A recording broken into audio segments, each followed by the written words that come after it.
Start typing your questions. Marcus asks, why do I love leasing? I'll tell you, that's a great question to start out with, Marcus. Thank you. Everybody, feel free to start typing your questions. We'll get to as many as possible. Welcome to Car Shopping Questions and Answers. I'm your host, Deshone, known as Deshone, the Auto Advisor. Everything we'll be teaching today is out of my new digital book. It's called Cars from Home, 7 Steps to Saving Time, Money, and Avoiding Dealerships. So I'm going to be very thorough. I'm not going to hold back anything. If you get to the point where we're going over so much info and you're like, wow, this is a lot, we break it down in a step-by-step way in my new digital book. It's already 5-star rated. You can Google it. And that book has helped hundreds and hundreds of people get to below market deals from home.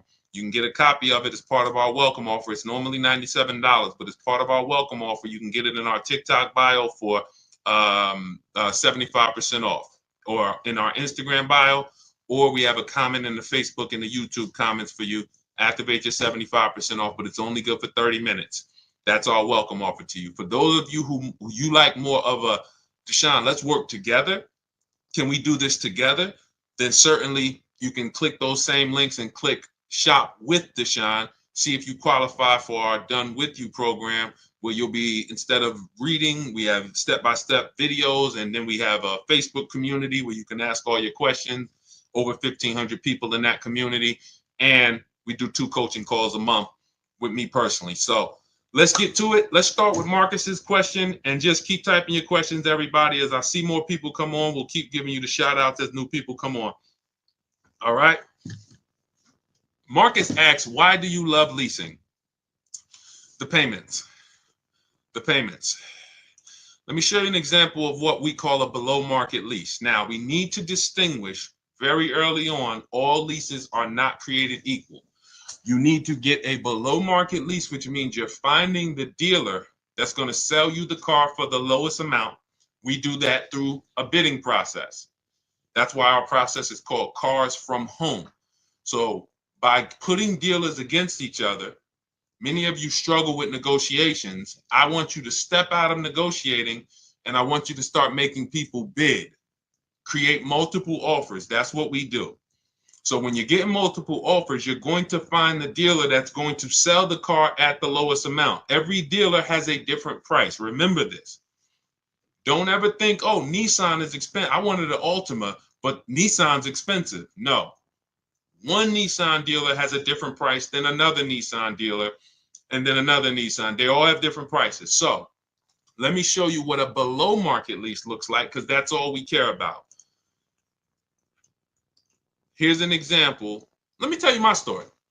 First lease I ever got was a Pontiac G6. I worked for Pontiac. Some of you know I work for Pontiac, General Motors, and I work for Mercedes-Benz. I worked for Pontiac. I was 22 years old. I needed a car. I needed a newer car. And my sales manager came to me. I didn't even understand it. He said, hey, why don't you lease one? You know, and I had sold a couple leases. I just didn't understand how it worked. But I got a brand new $20,000 Pontiac. I was paying $256 a month. Now, I want y'all to think about this. We know a bunch of people who get their first car and they're paying $400, $500, $600 a month for a used car. Is that correct? Type $ if that's correct. Do we or do we not know a bunch of people? Hold on, I can't see everybody on Instagram. Do we or do we not know a bunch of people? Right? True, right? Okay. $400, $500, $600 a month. Now, at the time, that's what they were paying. Now we know people who are paying $700, $800, $900 a month. So it's gone up. But back then, I'm paying $256 a month. The thing about leasing is you're driving a brand new car. Okay. Yep. I see you, Olivia Bully. All right. So you're with me.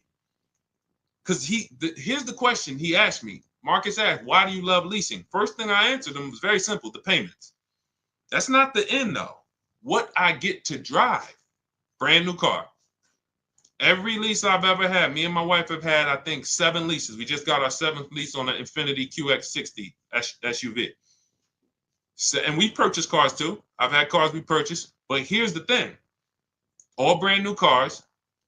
And I remember when I was 22, I was paying $256 a month for that Pontiac, but we had a friend who got a brand new Corolla and was paying $500 a month. Did she get a bad deal? No. It's a $22,000 car, add taxes, 25, finance that over 5 years, that's a $500 payment. It's not that she got a bad deal. She was taught, hey, I want a car, I got to purchase it. So let me ask you, you're a young 22-year-old starting a family, you're driving a brand new car, you're paying $256 a month, another person driving a brand new car paying $500 a month. Who's winning? The lease or the purchase? L or P? L or P? Let's go, chat. Some of y'all know. If this is your first time here, type the number 1 because y'all going to get to know what we do here. Type the number 1 if this is your first time ever on a car shopping questions and answers stream with us. Arturo, good to see you. Rosa, good to see you. Shirley Johnson, good to see you. Jess, if this is your first time on the show with us, good to see you. Susan, all right. Eagles, I see you. Rosa, I see you. Lauren, good to see you checking in. Love, good to see you. All right, Olivia Blue, this your first time. Glenn Coop. All right. So for those of you, this is your first time, the way you get the most out of what we do here is stay by the keyboard.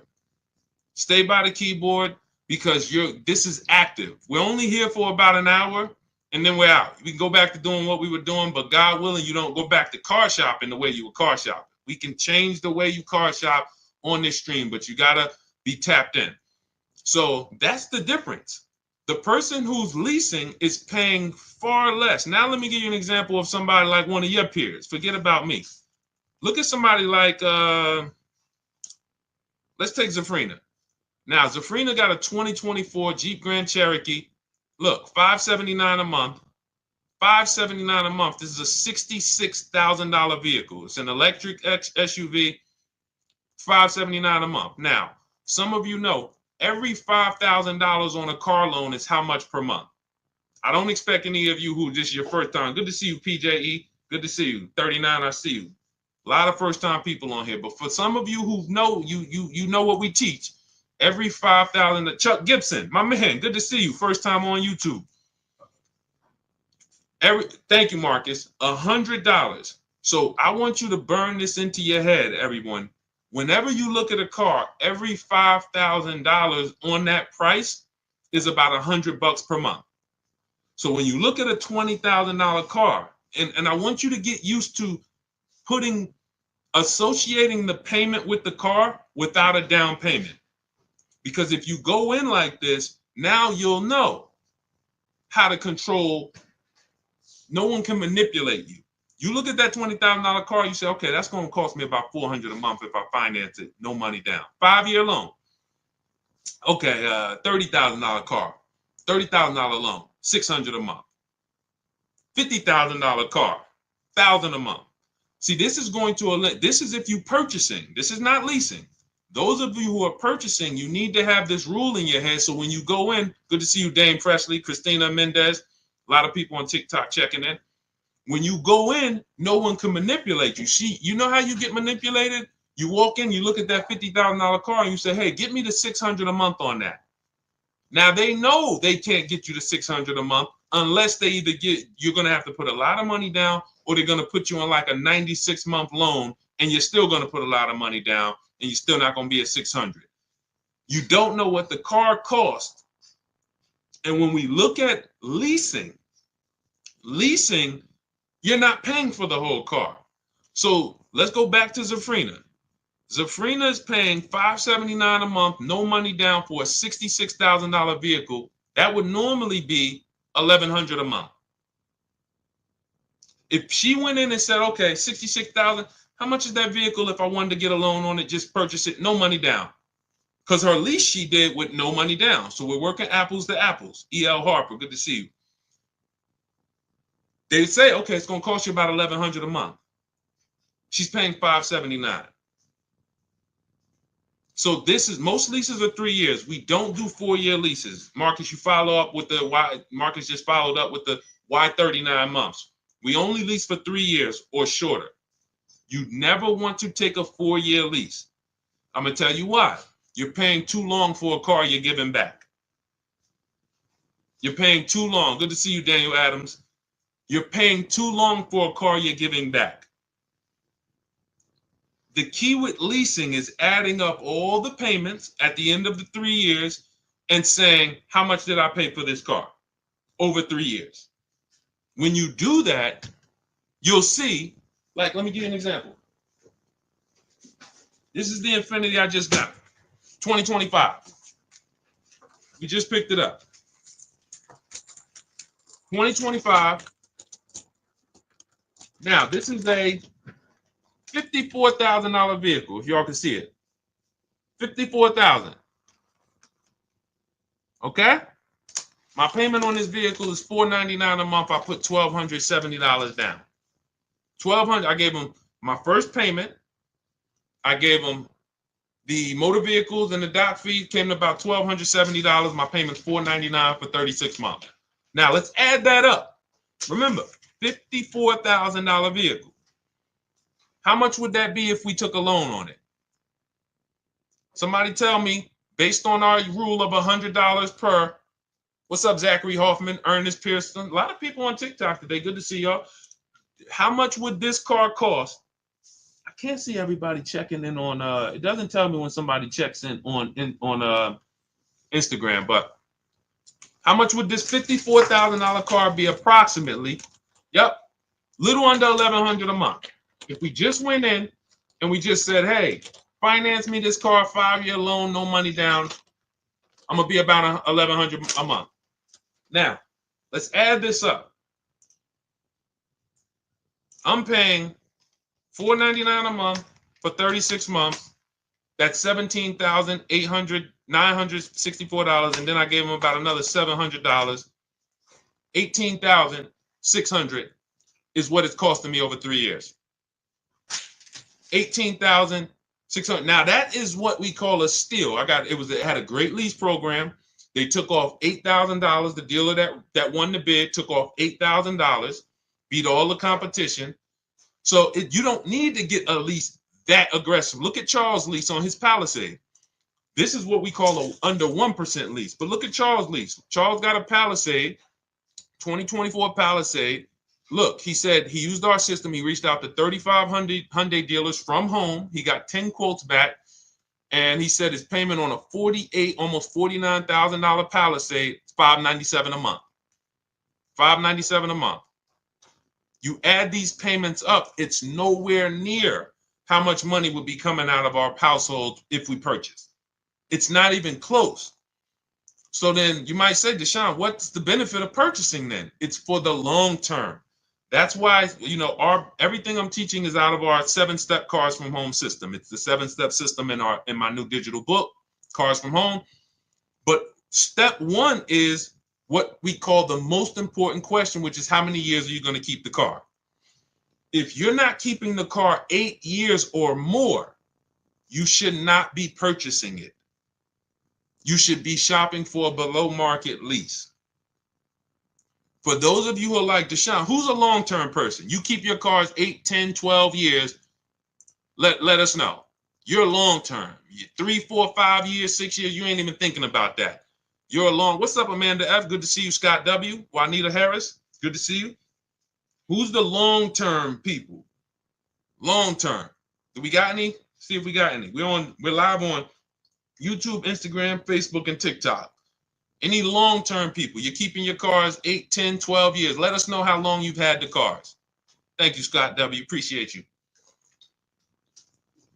Okay, Glenn Coop. How many years are you going to keep the car? You said you're long-term, but how many years? How many years have you had your last car? Put it like that. Let us know who's had their car 8 years. Just type the number of years you've had it. 10, 15. Because you know what my truck just hit 11 years. Okay, I see you, P Haircuts. Okay, we got one. What I'm seeing is, and this is why I'm leaning more into leasing, not just the fact that the questions come in about leasing, but the fact that I'm seeing more and more people are keeping their cars for less time. All right, we got Keon Jones, keep his car 10 years. 16 years on a Suburban, Scott W. Okay, these are the people who should be purchasing. and you need the Glen Coupe has a 2015 Equinox. Okay, so you're approaching the 10-year. Yeah, you're right about 10 years. So let's consider this. Some of the rest of you are like, wait, I'm not keeping my cars anywhere near as long as these people. You are the people who should not be purchasing, because I just showed you the amount of money we're paying for these below market leases when you know how to shop. Now, if you're purchasing, you still need to get below market deals, because dealers are lying to y'all. 8 out of 10 dealers are still telling, hey, there's limited inventory and all of this, and this is why you need to pay these high prices. It's just a matter of you not knowing how to shop.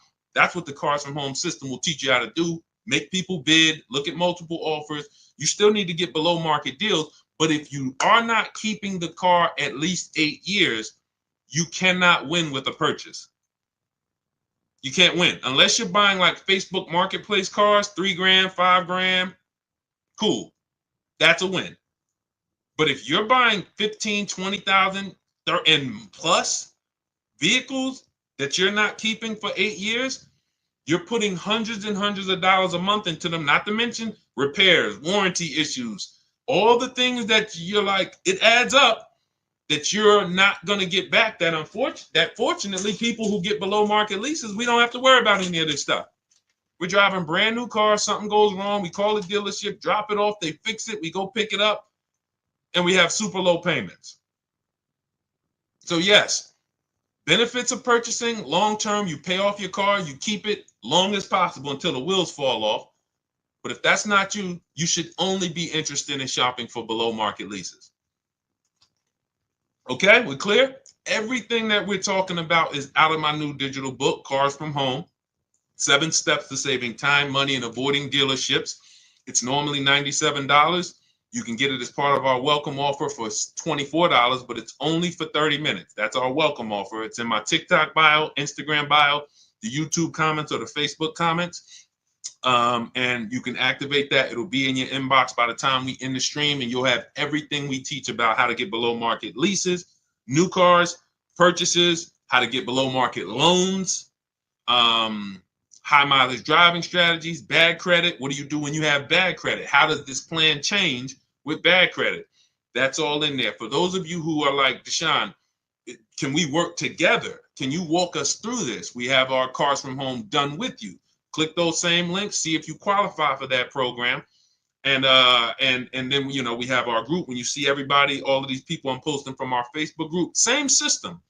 It's just 2 different learning styles. Some of you, you're a do-it-yourself person. Deshone, give me the blueprint. I will follow it to the T, and I will knock it out. We don't leave anything out. That's why that book has 5 stars. You can Google it, all on Goodreads. Thank you to everyone who's reviewed it and rated it. It's the master blueprint of do-it-yourself car shopping and doing everything we do. Those of you who are like, you're more of a done with you person, you want a community. We have 1,500 people in our Facebook group that's come before you, and you got people who've gotten multiple cars using our system in our Facebook group. Sheree just got her 4th car. Where is she at? She just got her 4th car. Look, graduated again. Look, turned in my 2022 CRV, got a 2025 Honda CRV Sport. This is the second go round of a lease. She's gotten 2 pre-owned cars. So look, Ken McGee. These are people who came in just like you, didn't know anything about shopping from home, and they just assumed based on what I was saying that we could lead them to success. And they came in, they followed a predictable system, and look, I graduated $585 monthly payment, no down payment, $49,000 Nissan Murano Platinum, almost $50,000 vehicle. He's paying $585 a month.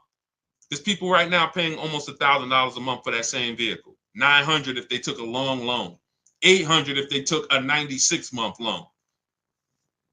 He's paying half of that. So this is about financial literacy with cars. So you can see if you qualify for our Done With You program. Let's keep the questions coming. And let's go. We got a lot of people on here. I want to make sure we get to as many as possible. What's a normal interest rate for a solo guy credit 700? It's a great question. We can't feel for the bottom with interest rates. No matter what interest rate you get, if you leave the dealership and someone was to ask, do you think you got the best interest rate? you're going to say, no, I don't know. I hope I did. That's why we use a strategy called the bank bidding war. Everything we do is a bid. The one thing that eliminates buyer's remorse is bidding. Why do you think we can buy a TV on Amazon in 10 minutes and not regret it? It's because we're seeing enough of the market. You go to on Amazon, then you pop over to Walmart, then you pop over to this, and you see in 10 minutes, you see, all right, this is the best price, right? Right? Type right if you understand that. Type right if you could. See, these are principles. What's up, Jerry Eric? Good to see you. Susanna, Callie Craig. See, that's how we have price assurance. Price assurance and lack of buyer's remorse comes from multiple offers. It's simple. So in order for us to say, all right, how do we make sure we don't have buyer's remorse when it comes to our loan, or when it comes to our trade-in, or when it comes to the car we buy? We need to make sure we see enough offers to know that we got the best. And notice, dealers are going to try to keep you from getting more offers. That's why they think you need to be there to do business. See, that's all works into, hey, if I can keep you from shopping other offers, I can make sure I'm controlling the price, which is why we focus on cars from home. So how do we employ this bank bidding war system? Credit bureaus allow, and anybody can Google this. Okay, I see you, tips notes. Wait, I'm sorry. Tips and toes. Good to see. All right, so everybody's following. I'm glad to see everybody's tracking on this. This is what we'll get to you too, Tanya Rails. Make sure you get Tanya Rails on Facebook too, Dolan. But hold on, let's finish this up because we're talking about how to make sure we don't have buyer's remorse with our interest rate. A lot of people don't know that the credit bureaus, the people who rate our credit and sell that score to people, they allow us to shop and have multiple banks and credit unions access our credit, but it has to be within a short period of time. It's called the rate window. So if you Google rate shopping, you can verify this. So what they say is, in a short period of time, you can have a bunch of people access your credit with a hard pull. And at the end of that window, it's going to weigh on your credit as if it was one hard pull. So if one hard pull would have weighed your credit down 10 points, you can have 15 of them in that window and it's still going to be 10 points. This is how we move, which is why we never do a pre-approval with a hard pull. Who's ever gotten a pre-approval with a hard pull? I'm going to tell you what the bad part is about that. And look, see, if you get the mindset that none of these people want me to shop, if you can burn that into your mind, oh, the dealers don't want me to shop, correct. The banks, even my banks, they don't want me to shop them, correct. That is the mindset. So when you get the hard pull, it's going to drop your credit. But here's the bad part about the pre-approval, has an expiration on it. So they'll send you out with a pre-approval. Hey, Mr. Williams, good news. Hey, Haley, let's use Haley. She just jumped on. Haley, we'll give you the pre-approval, but it's a hard pull and it's only good for 30 days. So now you're going out there and you're trying to find your car and like, hey, oh man, I got to find a car within 30 days. Because the last thing we want to do is not find a car, and what happens? We got to run our credit again. So we literally have the bank who's supposed to be helping us, hurting us, which is why we don't do any pre-approval with a hard pull ever. Ever. We are not going to limit ourselves and force ourselves into this rush shopping. One thing you're going to learn as you use the cars from home system is we don't rush shop. Some of you, you're in an emergency. That's no problem. Okay. Listen, if you need a car in a short period of time, we have people who, Ansley got a 1% lease. When he got his car, he came in, he used our system. Our system is designed to go through in seven days. You can get your car in 7 days below market deal. That's not a problem. You can see here, he says, look, one car down, he had 2 more to go. 2024 QX60 Lux, $58,000 car. He got it for $554 a month. He said, look, I started the process Saturday, accepted a deal Monday. That's it. He started on a Saturday. He had his offers coming in on Monday, and he was good. So it's not a matter of time. It's a matter of knowing what to do. But what we don't want to do is make emergency shopping our norm. Because a lot of people, you think, oh, if you come in and tell a dealer, hey, I need a car by next week, that hurts you. We don't want to be emergency shopping all the time. You want to be in a position where you can say to a dealer, hey, yeah, I can make a deal today for sure, but I don't need to make a deal until, 3 months from now. Your ability to say no is leverage. So we don't want to continue to always be emergency shopping all the time. And with our system, you won't be. Some of you, you're emergency shopping because you have so much anxiety, you just wait and put it off. And next thing you know, it's like, oh man, now I need a car. And now you're going in and this is all working against you.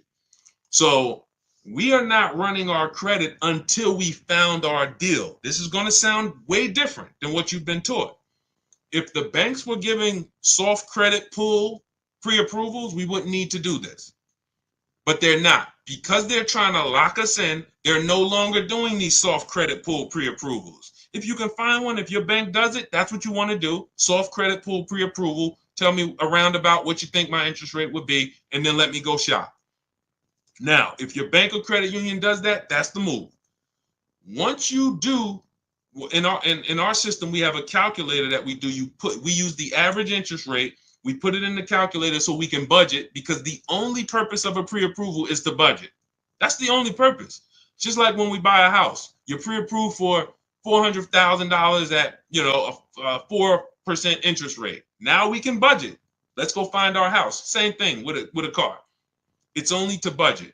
So we have a budgeting tool that we use the average interest rate, and then you plug it in and you tell it what you want your monthly payment to be, and it factors in taxes and all of that. We have custom calculators, but what you want to do is go shop for your car, get your bids, shop for your used car, find the best one, and then you start to tell your banks and credit unions, here, make me an offer.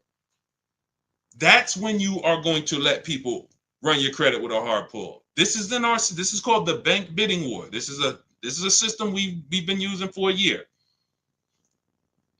You always let the hard pull start after you've locked your car up, because now we guarantee. How many of you have tried to called your bank and said, hey, could you give me a pre-approval? And they say, well, tell us about the car. Thanks to everybody. I see you, Marcus. Thanks for liking the broadcast. Thank you so much. How many of you have went to called your bank and said, hey, I like to get a pre-approval, and they say, well, give us the information on the car. Well, if I had the information on the car, I wouldn't need the pre-approval, right? Thank you, Crystal. Thank you, Princess VVS. Appreciate you. Shout out to everybody liking the broadcast. Appreciate you. Right?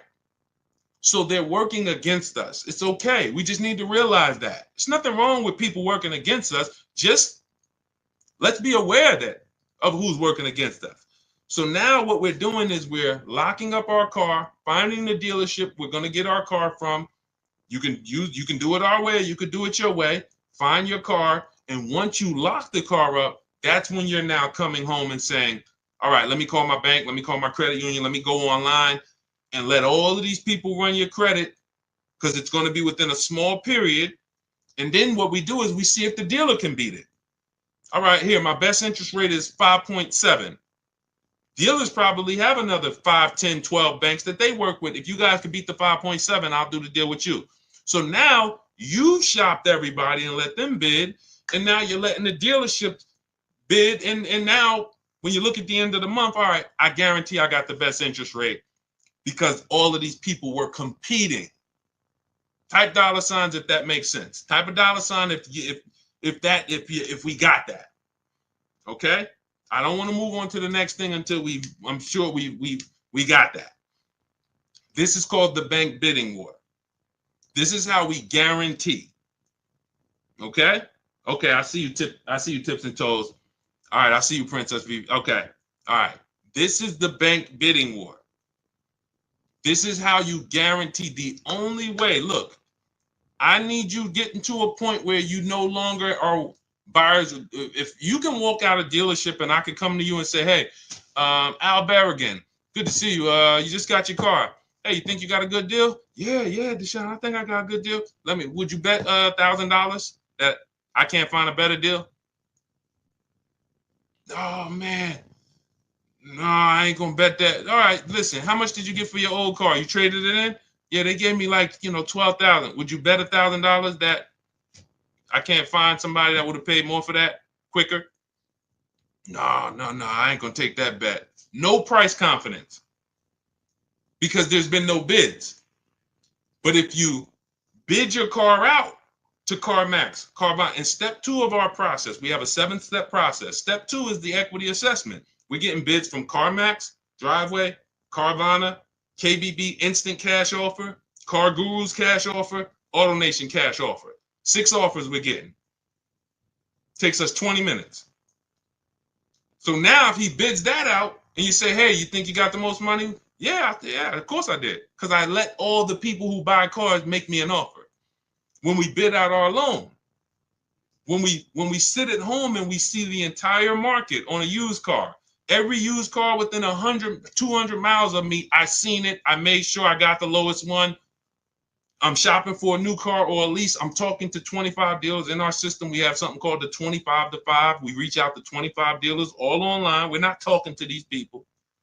So those of you who are like, I don't like to talk to salesmen, we don't talk to them. I wrote all the scripts for you. You got all the emails. You just copy and paste them. We know everything they're going to say because I had to use those same scripts they used, and we keep the conversation going. When you get those offers, we're reaching out to 25 to get 5 offers. Price confidence. Price confidence always comes from bids. It's the only way. All right? Great question. Everything we're going over so far, everything I'm teaching is out of my new digital book. It's called Cars from Home, 7 Steps to Saving Time, Money, and Avoiding Dealerships. Saving time, money, and avoiding dealerships. It's normally $97, but as part of our welcome offer, you can get yours for $24. That's 75% off, but it's only for 30 minutes. That's our welcome offer. You head to my TikTok bio, Instagram bio, the YouTube comments or the Facebook comments. Once the timer hits 0, the price is $97, and it's worth every penny. That book will save you thousands and thousands of dollars as you use it. So it's not a question. But listen, if you get there before the timer is up, you got it for $24, and it'll be in your inbox by the time we end the show. For those of you who want to work together, you want to see, hey, can we work together? We have a Done With You program where instead of reading, you're actually watching short videos. And we have a Facebook group where you have a support of a community, over 1,500 people that have come before you in that group. And we have 2 coaching calls a month with me. So you can actually, if that's your learning style, see if you qualify. Just hit the button that says Shop with Deshone. See if you qualify for that. But either way, just use what we're talking about.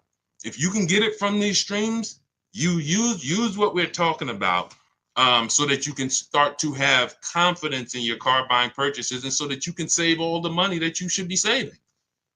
Frankly, I don't want to give $1 up that I didn't have to give up.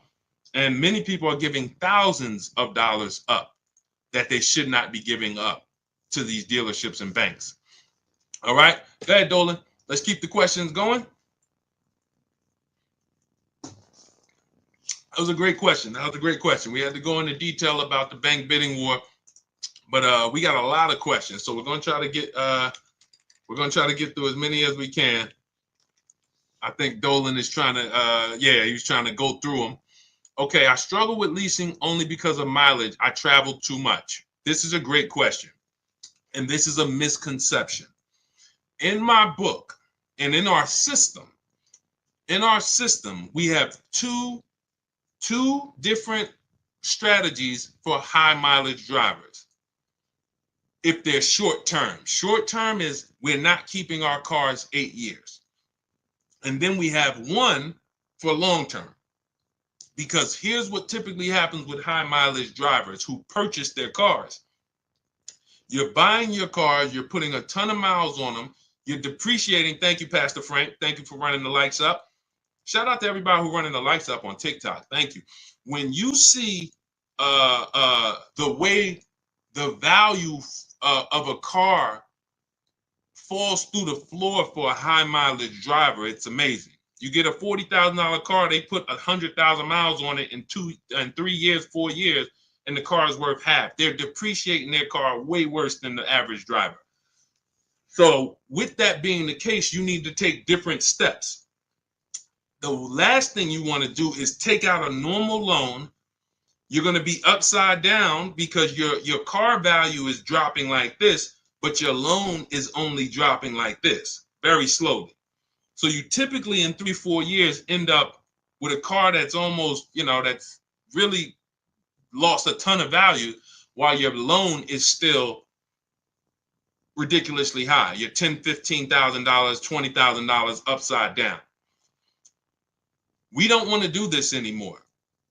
First person that came in that showed me about a high mileage lease was when I was a manager at Hyundai. I was a manager at Hyundai and I had never saw, I remember this guy came in and I was helping him ground his lease. And he had a Hyundai Sonata at the time. And I saw it had 72,000 miles on it. And I was like, you leased this? He said, yeah, I always lease. He said, I'm in sales. I'm on the road all the time. I used to buy these cars and I just would always be putting a ton of money into them. I would always have to put big down payments down, all the negative equity, all the stuff that I knew I was witnessing, but I didn't know how to solve it and coach my and advise my clients through it. So I just thought, okay, hey, you drive too much to lease. I never even would talk to people about it. This was before I went to I had been with Mercedes for a couple years, but I had just never had this experience. So because I left Mercedes, I went to become a manager at Hyundai. I hated that dealership. And then I went back to Mercedes as a salesperson. But I saw what his payment was. His payment wasn't, let's say a normal payment on a Sonata at that time, a good deal was, $300 a month. His payment was only like $175 more. It wasn't double. He wasn't paying $1,000 a month. He was paying like $5,000. And he's driving 25,000 miles. So he's paying an extra $200 a month, call it, and he can drive as much as he wants to drive. Brings the car home, he ain't got to worry about nothing else, drops the car off, not worried about negative equity, nothing. And from then on, that's when I started advising my clients about high mileage leases. Most leases can be built up to 30,000 miles. So if I would have, for example, I got a 12,000 mile a year lease on this Infiniti that I got. I'm paying $499. If I would have gotten a 25,000 mile a year lease, I probably, instead of $500 a month, I probably would be paying $700 a month. But I'm driving 25,000 miles. $700 a month. I'm still way below what a person who purchases the vehicle, depreciates the heck out of it, and then goes to replace it is going to lose. So that's one strategy, the high mileage lease. And the other strategy is something I call 2 cars, 1 payment. Those of you who have a good car already that you're purchasing, pay it off. Pay it off. You might have been putting 20,000 miles a year on it. If let's say I got a nice car and I'm like, all right, I drive all this miles. Let me think about what I'm going to get next. I would keep that car and I'm going to go pay that car off and then I'm going to lease me a nice car. Because everybody doesn't always want to put the mileage on a nice car that they're going to lease, a brand new one. So they got their mileage car. So I got my paid off mileage car. I no longer need to drive 20,000 on this every year. I might drive 10 on this and then lease and put 10 on that. I only got 1 payment because this one's paid off. So I got my nice brand new lease and I got my mileage car. And I'm going to drive the mileage car until it doesn't drive. Good to see you, Vibe with Tamika. Good to see you checking in. Cody, good to see you. Candace. So this is this is strategy. In our system is tons of strategy depending on who you are. But if you now look, let me just tell you this. You might say, Deshone, I keep my cars 8-10 years. This is the same question we're talking about because we spent the early part of the stream talking about leasing, and we had a question. We also talked about shopping for interest rates. but then a person said they struggle with leasing because they think they drive too much. But at the end of the day, what you got to understand is it goes back to rule number one, which is the first step in our process, is how many years are you keeping the vehicle? If your question is more than 8, thank you, Vibe with Tamika. Shout out to the sharers. If your answer is more than 8, you don't need to lease. Doesn't matter how much you drive. Leasing is for people not keeping their cars 8 years. Does not matter how much you drive. If you're going to keep the car 8, 10 years, put 20,000 miles on it. Just go find a car that is capable and quality and goes the long run. I'll buy a car if I was, 20,000 miles a year, 25,000 miles a year, put 200,000, 300,000 miles on it, and just replace the car after a while. I get up one day, the car is not going to start. Man, it got 300,000 miles on it. I'll go get me another one. No reason to lease. But if you're not keeping 8 years, you should not be shopping for a purchase. Below market purchases, below market leases. Below market purchases are for people keeping 8 years or more. Below market leases are people not keeping 8 years. Very simple rule. And it's a rule. People who are in cars from home, the people who use our system, the people who learn from us, they know this is a rule. We don't break it. We don't break it. All right. Niche, good to see you checking in. Alex Kuya, good to see you. Call me Meister, good to see you. A lot of people checking in today on TikTok. All right, let's go. Let's get a couple more in. We got some more time. Let's get to as many more as we can. Type your questions. We will try to get to as many more. Let's not forget Tanya. Oh, wait a minute. Tanya, what about the extra mileage you made go over? Okay, hold on, Dolan. Okay, wait a minute. We'll do this one, and then we'll bring up Tanya's question from Facebook. I bought my lease out. Was this a mistake? In many cases, it was. And I'm going to tell you why. All right. When you buy, how long is the average lease? Type the number of years. I think many people know this, especially some of you who lease. How many years is the average lease? Let's go. Type. All right, Veronica Christian. Yep. 3. Exactly. When you look at the average lease and then you say to yourself, let me tell you a story. Tips and toes. Let me tell you a story. Because you might forget a lesson, but I find you won't forget a story. I'm at the dealership. I'm at Mercedes, right? Person walks in. They're like, I'm looking at this new car, they want to purchase. Like, okay. I look at their old car. Now I can see they got the old body style. So I can see it's a couple years old. What year is the one you got? Told me the year. It's about 5 years old. I said, did you buy it when it was new? He said, yeah, I bought it brand new. I said, okay. This is a story about why we never buy our leases out. Okay? Why we never buy our leases out. So I said, okay, how much you owe on it? Nah, I don't really know. I'm not too sure. Okay, we'll find out. So we pick out a new car. We pick the one he likes. We get to the numbers. I said, okay, I got to call your bank. I got to see how much you owe on this. Now, if a person has owned a car for at least 5 years and they bought it brand new, wouldn't you think it's paid off or either almost paid off? Yes or yes? If we looked at a person and said, okay, your car's 5 years old, and they say, yeah, I bought it brand new, I've been paying on it, wouldn't we think that car is either almost paid off or it's paid off, right? Yes, vibes with Tom. Yes, right? Where we at? I want to make sure everybody's clear. You got to be following this. If we looked at a person who had a 5-year-old car they bought it when it was new, wouldn't we say that car should be almost paid off? Yes? Okay, yes, tips and toes. All right, we're clear. So I'm thinking I'm about to call. Now, here's what I already know, because I'm already aware of the 8-year rule. I'm already aware that this person has paid a ton of money because you bought that car brand new and it's almost paid off. and it's a Mercedes, but even if it wasn't, it could have been a Chevy. You still put a lot of money in that car, and I know when you see what it's worth, it's not going to be the greatest thing in the world.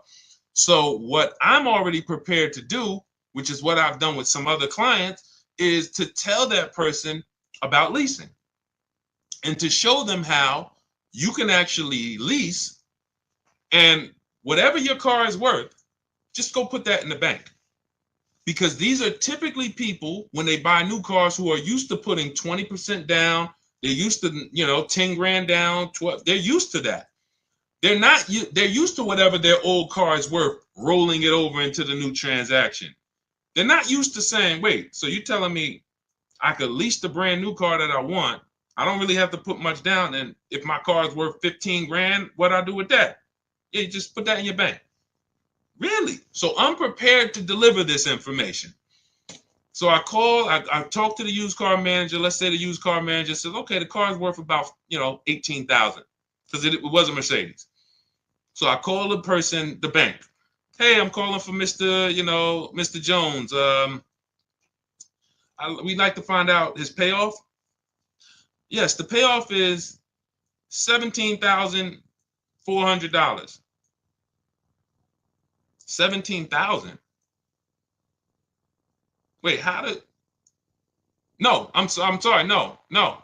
It was higher than what the vehicle was worth. So let's say whatever it was, the payoff is, 19,000. He's underwater. What the used car manager just told me the vehicle is worth, and what the car is.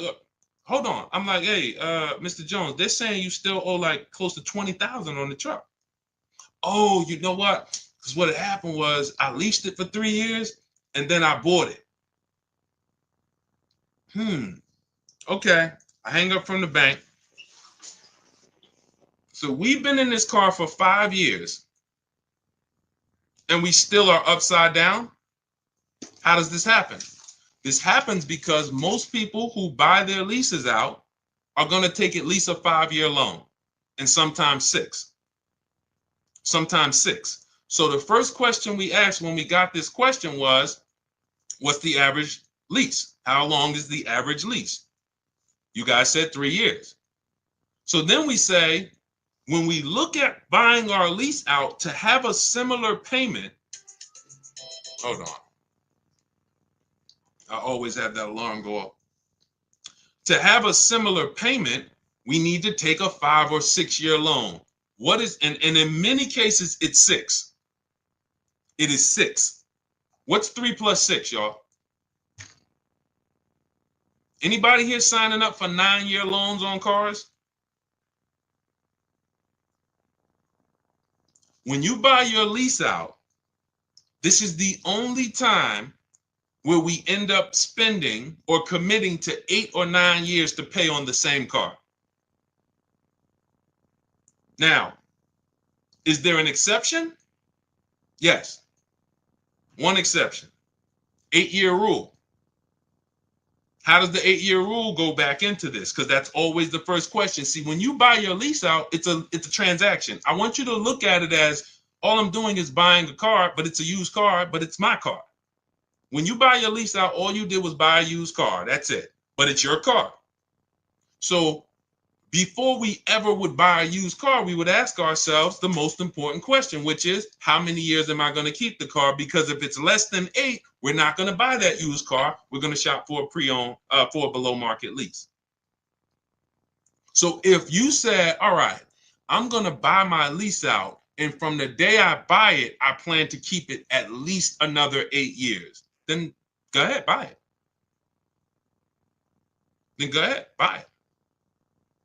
That's the exception. But you would have to be saying, all right, I leased it for 3, and then I'm going to keep it for another 8, which means I'm going to keep this car 11 years, or it does not make sense to pay 8 or 9 years on it. And mind you, when you look back and say, I kept it 11, hopefully it's longer, because to pay on a car for 8 or 9 years, you want to at least enjoy 3 or 4 or 5 years with no payments. Because again, all this money you shelled out, you could have just been leasing anyway and paying less and driving better cars. That's why the 8-year rule is what it is. That's why, you know, when you guys look, everything we're talking about is out in my new digital book, Cars from Home, 7 Steps to Saving Time, Money, and Avoiding Dealerships. If you focus on not skipping step 1 ever, step 1 is what we call the most important question. Before you do anything, you ask yourself, how many years am I keeping this next car? Hey, I want to buy my lease out. How many years am I going to keep it? 8? All right, let me buy it. Thanks, Melissa McGrady. Appreciate you. Shout out to everybody running the lights out. It's always the 8-year rule because depreciation is what's killing us on cars when we purchase them. So that's the exception. That's the only time. It's not like, oh, I'm paying cash for it, Deshone. Does it make sense? Doesn't matter. The depreciation of the vehicle in the short term is going to wipe you out compared to getting a below market lease. And let me tell you, let me show you Jen, because Jen no, it wasn't Jen. It was, she did exactly what I just explained when I was telling you guys how I would, people who, some of you, you're going to do this. You've been taught to purchase all your life. You've never leased. You really never understood leasing other than what, you know, you may have heard about it. Let me put this down. Hold on. That's not the one I want to show you. And what happens is you're like, well, Deshone, my next car is going to be a lease thing. Absolutely. So now what am I going to do with my car that I paid off or that's almost paid off? I would normally go swap this. Here's what you're going to do. You're going to do like what, where's she at? Hold on. This is a good one. Here we go. Melissa. All right, so Melissa, she took possession of a 2025 Honda Pilot EXL. She leased it. Her local dealership won the bid, and she said she got her offers that we teach in the equity assessment. Her highest offer for her old car, which was a Kia Sorento, 2018 Kia Sorento, was 12 grand. She planned on selling it to CarMax. And after she made the deal, she gave the dealer a chance to beat the offer or match it. That's what we always do. We come in with offers, and then once we do our business with the final dealer who wins, we give them the opportunity to match it or beat the offer. Saves us the time if they can match it. So now, look, they gave her the 12 grand, and she left out of there at $597, nothing out of pocket. And she's getting a check back for $12,000 in equity. You see what I'm saying? She got her brand new Honda Pilot EXL, great payment, no money down, getting a check for $12,000. That's exactly what this last 10 minutes we talked about was about. Some of you, that is your next move. Instead of going in to trade that vehicle that you would normally trade and buy another one and go into another loan for 5 or 6 years, you're going to keep that. You're going to do the equity assessment, CarMax, Driveway, Carvana, KBB cash offer, AutoNation cash offer, Car Guru's cash offer. Get those 6 offers. Take you 20 minutes. That's going to tell you what your car is worth. And then you're going to prepare to sell to them. That's step 2 in our process. But now before we can sell to them, we're going to move into shopping for our replacement car. Once we get our bids and find the dealer who's going to win the bid, now we go in. Hey, I'm getting a car from you. Hey, I'm going to sell my car to Carvana. Can you match it? I'll sell it to you. Oh, yeah. No. Oh, no, we can't match that. They're paying too much. Perfect. I'll pick up my car from you, sell my car to Carvana, put that money in my bank. Now I got this nice low lease payment with no money down, and this is the win. That's going to be your favorite car deal. You'll do that over and over again, but you'll never do that again. You'll never cash out a purchase to a lease again because you're going to know from now on, I'm not purchasing unless I'm keeping long term, and I'm not leasing unless I'm keeping, less than 8 years. But the transition in mindset and the process from, I've been purchasing, paying all this money, you're going to put a huge equity check in your bank account, and then it's going to be great. It's going to be great. So all of this is in my new digital book. Good to see you, Johnny Nixon. Good to see you, Alan B. Thea. Good to see you, It's DK. All of this is out of my new digital book. Those of you who are like, Deshone, it's no way I'm gonna remember all of this. I just give me the blueprint, give me the step-by-step. That is 7 steps to saving time, money, and avoiding dealerships. It's already 5-star rated. You can Google it. Thank you to everybody who's reviewed it. It's normally $97, but as part of our welcome offer, you can get yours for $24, but it's only for 30 minutes. You go to my TikTok bio, my Instagram bio, click the picture of me, or YouTube comments, Facebook comments. We have a link there. When you click that, activate your 75% off and get your book for $24. It'll be there. You have everything we teach about below market leases, how to get below market purchases, below market used cars, bank bidding war. It's all in there step by step. So you just follow each step, check off each step as you do it. And by the time you get to step 7, which is delivery, you're picking up your new car or they're delivering it to you. So that is the system. For those of you who you prefer a done with you, some of you will do it yourself. Give me the blueprint, Deshone. I will knock it out. That's the digital book. Those of you who are like, done with you, Deshone, can we shop together? Instead of books, instead of reading, you want to watch short videos, 3 to 5 minute videos as I walk you through the entire 7-step process. You can see if you qualify. Go to those same links, see if you qualify for our Done With You program. And then we have community with 1,500 people in our private Facebook group. You can get your questions answered, not just from me, but from 1,500 of your other peers that have come before you. Use this system. And then we do 2 coaching calls a month. You have up to 6 months of coaching calls with me personally as I help you get acclimated into the system. So when you see me share all of these pictures are from members of our private Facebook group. This is India. She got and she joined a year before she got her car. She said, I joined last year. She didn't need a car at the moment, but she said, I got back. She ended up shopping, got her 2024 Hyundai Elantra, 36 months. This was a $29,000 vehicle. She's paying $365 a month. No money down. $365 a month, no money down. This is what it's about. They're not me. I'm sure all of you know that I can do this. The reason why I showed them is because this is you.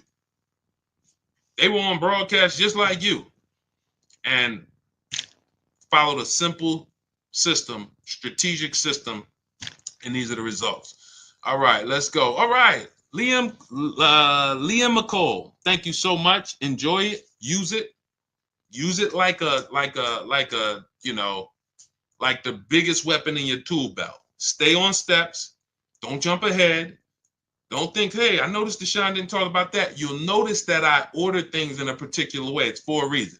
Well, I normally do this up front. Well, leave your goal, leave your strategy in the background.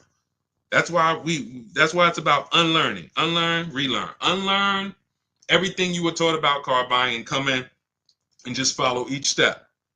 And when you get to the goals, you'll be like, okay, I see. Oh, wow. All right. I see why we do that here and not back there early. Tanya Rawls, good to see you. Tanya Rawls, what about the extra mileage you may go over? My friend ended up paying an extra $3,600 for mileage. Now, this happens a lot. Who's heard of a case like Tanya's? Who's heard of a case where people leased, or maybe it was you, and you didn't get enough mileage, or they didn't get enough mileage, and they end up getting penalties? Who's heard of that? And they'll swear off leasing. See, that's what I'm gonna just buy it. And sometimes they buy the car. That's a bigger mistake. Oh, I went over mileage by 15,000 miles. I'm gonna just buy it. Horrible mistake. Financially, horrible. But here's what happens. In step 3 of our process, this is where we're structuring our deals. I have something in our lease strategy called choosing your mileage wisely, where you simply are accounting for how much you think you're going to drive. That is important. And then we're saying, okay, I'm going to drive 15,000 miles per year. I'm going to drive 14. I'm going to drive 12. That's what now, all of our lease offers, we always shop with 12,000 miles. We're always shopping our lease offers with 12,000 miles, only first payment due at signing, taxes and fees go into the payment. because that's how we judge our offers. You're going to learn that you can easily judge lease offers when you're not putting money down. When you have a dealer who says, all right, put $3,000 down, you're at $480 a month. Put $4,800 down, this other dealer says you're at $3,700 a month. This other dealer says put $2,200 down. No, all of you work with just first payment so that we're all working apples to apples. And that allows us to judge whether it's a 1% lease, where our payment is 1% of the MSRP or less, and then up to 1.5%. We haven't talked about the 1.5% rule. That's our threshold of when we're now overpaying for a lease. When you go over 1.5%, you're overpaying for the lease.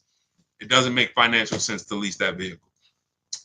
So what happens is people will know they don't drive 10,000 miles per year, but they're in a dealer and they're working a lease deal, and the dealer is like, hey, well, your lease payment's going to be $490 a month. And they're like, okay, well, I need to get to like 400. And they're like, well, you can't get there with the 12,000 miles. Or they know they drive 15. You can't get there with 15,000 miles. Okay, how much if I do the 10? Never ask these questions. These questions should never be asked. You drive 15,000 miles per year, right? Yeah. So why would you be considering a 10,000 mile a year lease? To save 40 bucks? To go from 10 to 12 is 20, 25 bucks. To go from 12 to 15 is 25, 30 bucks. So literally for a small amount of money, people are getting penalties, because when you build it into the lease early, you're paying 15 cents a mile or less. When you're penalized for it, you're paying 25 cents a mile. So let me give you an example of somebody. Look at Jen. Jen knew she needed 18,000 miles per year. Now, we always shop, as I said, with 12,000 miles. Where's Jen at? Her smiling face always sticks out. Here you go. All right. Now, Jen knew she needed 18,000. We always shop with 12, whether you need 10, whether you're doing a low mileage lease on an exotic car. I don't care if it's a McLaren. You might say, Deshone, I want to do the 5,000 mile a year lease. Okay. We're always shopping with 10. If you do 25,000 miles, we're always shopping with 12 rather. Once we shop with 12, we judge the deal. 1%, 1.25%, 1.5% to determine the value. Then we adjust to the mileage we need when we find the winning dealer. So you can see, she shopped her offers, $39,000 Honda CR-V hybrid, $512 a month she got. That ended up being a 1.3% lease. That shows the value is there. 1.3, great lease deal, but I need to adjust the mileage now. Now she tells the winning dealer, okay, perfect, I'm going to do business with you. Can you tell me what the payment is if I go from 12 to 18,000? She goes from 512 to 563 a month. That's it. Look, so excited to have my first lease ever. So look, this is what it's about. She paid $47 more and she's driving 18,000 miles a year. Now let's just do this math real quick, Tanya, so you can see where these people make mistakes and where we make sure we never do this. So now we just looked at Jen. Jen's paying $47 more times 36 months, $1,692. That's what it cost her over 3 years to drive all the mileage she needs, $1,692. Meanwhile, thank you, Mr. Lieber. Good to see you. Thanks for running the lights up. Meanwhile, if you look at somebody let's say Jen would have been doing what a lot of people do and said, well, I know I need 18, but thank you, Mr. Lieber. You sharing that. Thank you. I need 18, but I'm going to stay at the 512 payment. Now, instead of she still drives 18. That's 6,000 miles more per year, 6,000 miles. So over the course of 3 years, her lease, she's going to go over by 18,000 miles. And her penalty is going to be 25 cents per mile. $4,500. Type dollar signs if you understand. That's what people are doing. To avoid paying $1,600, they're paying a $4,500 penalty. So your friend could have literally probably paid $35 more per month, gotten all the mileage they needed, returned the lease, didn't have a penalty, went and leased their next vehicle, perfect. But instead, they settled for less mileage than they knew they needed. And now they got a $3,600 mileage penalty. That's why we have a section, choose your mileage wisely. That's what it's about. Okay? I'm glad everybody got that. So everything, listen, everything. If we ever share something and I'm talking about it, I'm like, okay, this isn't in my book, I'll let you know. If I'm ever like, hey, this isn't in our system, I will let you know. Everything we have discussed on this stream is in my digital book, and stuff that we didn't discuss so far is in my digital book, Cars from Home, 7 Steps to Saving Time, Money, and Avoiding Dealerships. Normally $97, but as part of our welcome offer, you can get your copy for 75% off. That's $24. If you can get to our TikTok bio, our Instagram bio, the Facebook comments, or the YouTube comments, click that link before 30 minutes is up. That's your welcome offer. You'll get it for $24, 75% off. It'll be in your inbox, and you'll have those strategies to use step by step, nothing left out. Okay? And make sure when you get your book, you screenshot the thank you page, just in case some of you type your emails wrong. You don't realize you're typing quick. You're trying to not make sure you don't miss the 30 minutes, and you type your emails wrong. Make sure you screenshot our support team's email. If you don't see that email in 5 minutes, make sure you check your junk, check your spam. If you don't see that in about 5 minutes, just email our support team Monday through Friday. They'll get you your book. But it's usually, we have a great system. They get there. If you misspell it, that's the only reason it's not there. So anyway, for those of you who are like, Deshone, can we shop together? Do you have a more of a kind of an immersive experience where you guys are walking me through this? That would be Cars from Home done with you. You can click those same links in our bios or in the comments and click the button that says shop with Deshone. See if you qualify for that. If you do, instead of reading, we're doing short videos, step by step, 3 to 5 minute videos. You can do them on your time, and they're designed to get you to where both systems are designed to get you there if you need a car in a week. So it's not a matter of time. If you need a car in a week, what you need to know is what to do exactly. You don't want to be under the gun and not knowing what to do. Give me a checklist that I can operate under. So even if I'm in the rush, at least I know I have a checklist to get me through. So I'm not going to make a mistake. So, but for those of you who want to see if you qualify for the done with you, then we have our Facebook group where you can ask questions. For those who like, hey, you like community, you like support. You're not a do-it-yourself person. You're more of a done with you community person. We do coaching calls twice a month on Zoom for 6 months. You have access to the coaching calls with me to make sure you get this system to the T. And either way, I don't care how you get it. I don't care if you get it with the done with you. I don't care if you get it from our book. I don't care if you get it from, if you got everything you needed from this stream, Deshone, I got what I needed. Go execute it. If you get it from our free social media videos, go execute it. We just want to make sure you are paying the least amount for these cars that you should be paying. Good to see you, Mark. Mark in Nashville, shout out to you. Good to see you, Glennis Jensen. So this was a great show. We had a lot of great questions. We'll be back for another stream.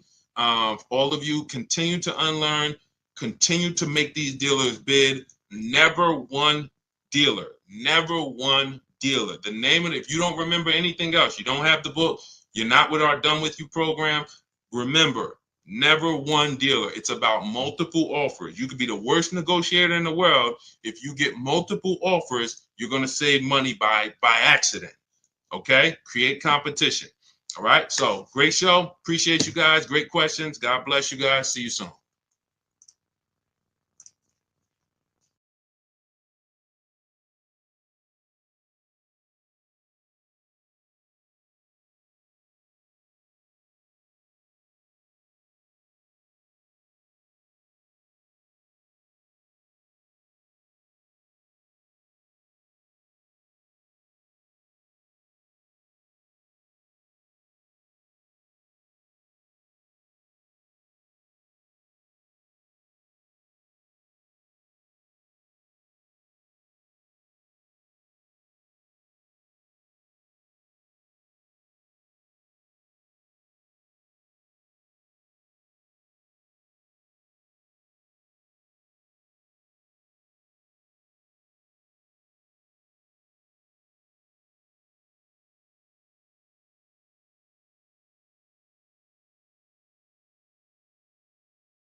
Welcome to Car Shopping Questions and Answers. We're live on Facebook, YouTube, Instagram, and TikTok.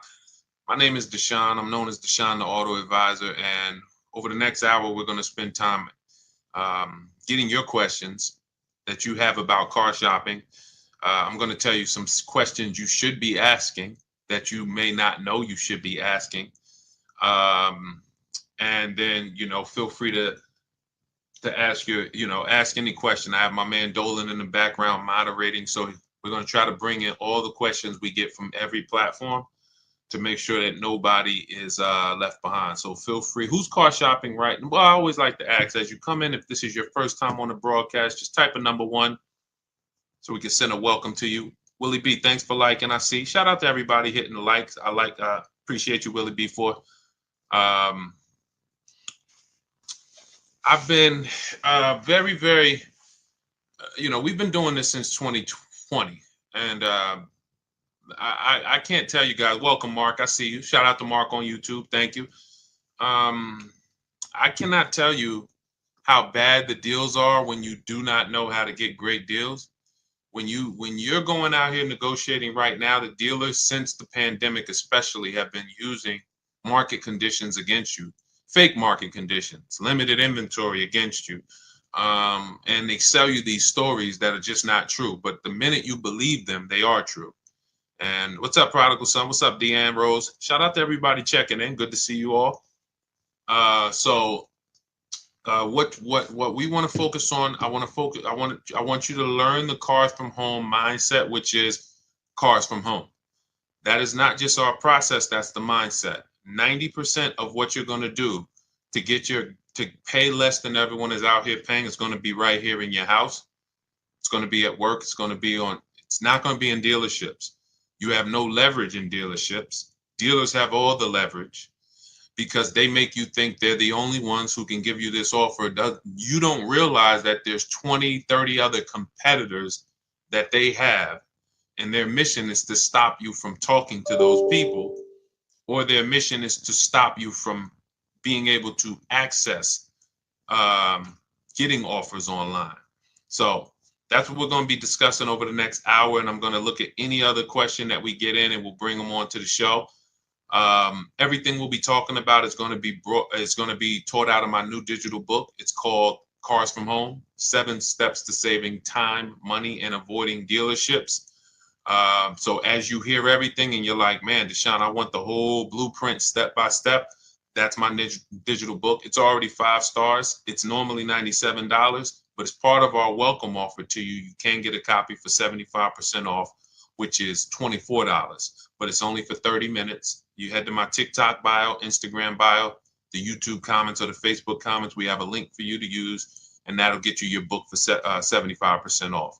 Now, for those of you who enjoy working with me together, you want to see if we can work together, and you want more of an interactive experience with our community, then we have a Done With You program as well. And you can go to those same links and see if you qualify for the Done With You program. But we're not going to hold back. Let's get to it. Now that the housekeeping's done, you can start to submit your questions. We already have the first one, so let's get to it. Is 0 down on a lease always the rule? The rule to shop. We always shop with that rule. So when you're getting your lease offers, this is how you want to get them. First month's payment out of pocket only, that's 0 down. Because with a lease, you pay at the beginning of the month.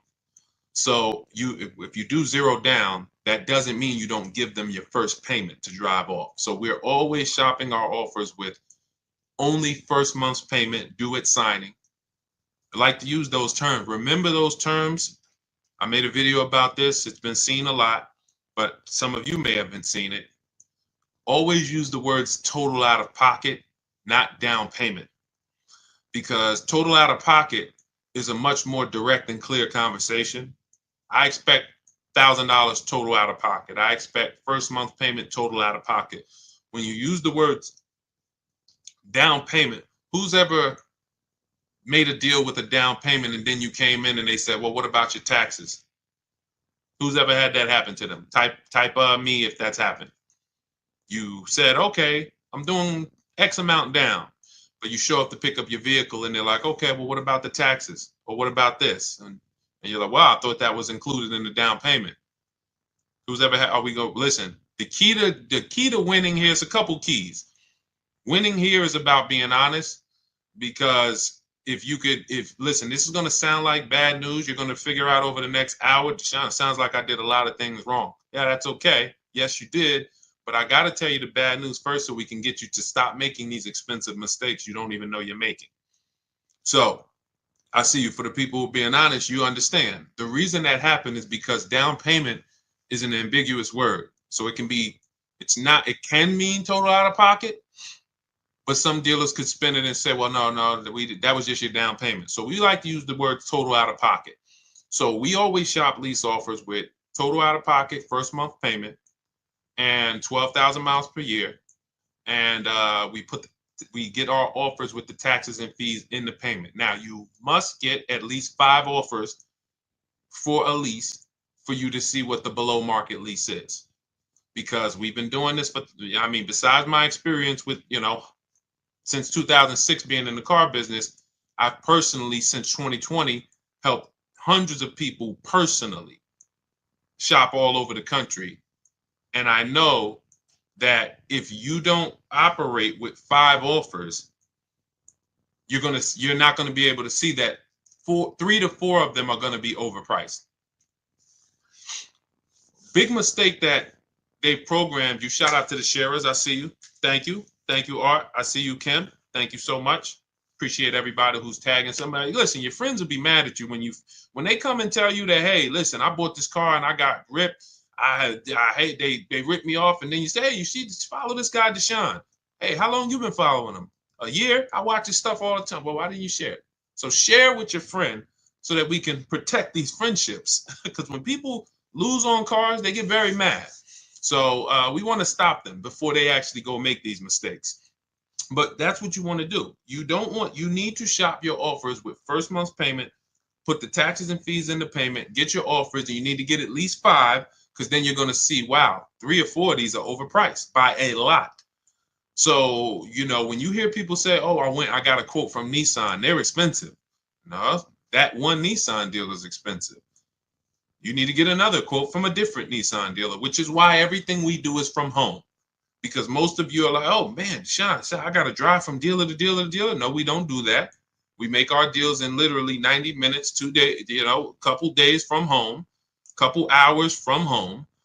And that's how we're able to talk to multiple dealers at once. And we don't even, if you're using the Cars from Home system, you're not even talking to dealers, because I wrote all the email templates that we use to communicate with multiple dealers on their websites and inside their dealers. So we're not even talking verbally to them. Everything is being typed. What's up, Kelly? Good to see you, Hudson. K Swish, shout out to the people checking in on TikTok. So that's how you want to do it. That's the rule. Now, when do we put down payments down on leases? To answer the final part of your question that you didn't ask, well, we put down payments down on leases to lower our payment once we know we have a below market lease. Once we know we have a great deal on a lease, 1%. Some of you have heard of the 1% rule. Once it's under the 1.5% rule, those of you who don't know, you can feel free to ask about that. But some of you who know what we teach, the 1% rule has been around for decades. The 1.5% rule we created as a way to make sure you're not overpaying for your leases. So once you get your 5 offers, if it falls in that category and you're like, wow, great deal, but I want to lower my payment a little bit, that's when we put money down. See you, Greg. Thank you so much. Welcome, Samuel. That's when we put money down. So money down is, if you don't do it that way, what you're doing is you're trying to buy your deal. You're trying to say, oh man, I got a good payment, $399, $4,000 down. You bought your deal. That's not a deal, because when you take the down payment away and you look at what did I pay for this car, you're going to see, wow, okay, that actually was an overpayment. So that's why y'all notice when you're talking to dealers, what is the first question they ask when you start talking about the numbers? Don't they? How much can you put down? Right? Right or right? Stay by your keyboard, y'all. Come on. I see you, Vanny. I see you, Val. Stay by your keyboard. Let me go to my people on Instagram. Because in order for you to get the most out of what we're doing, you gotta stay engaged. The people who are going to get the most out of what we're doing, we're on 4 platforms right now live. I see you, Pam. Good to see you, Pam Erickson. I see you, Chief B, Instagram. You guys, the people who engage are going to get the most out of what we do. If you're sitting there and you got this playing in the background, that's not to say you can't get anything out of it. But for sure, yes, Devin, this is how you're going to get the most out of it.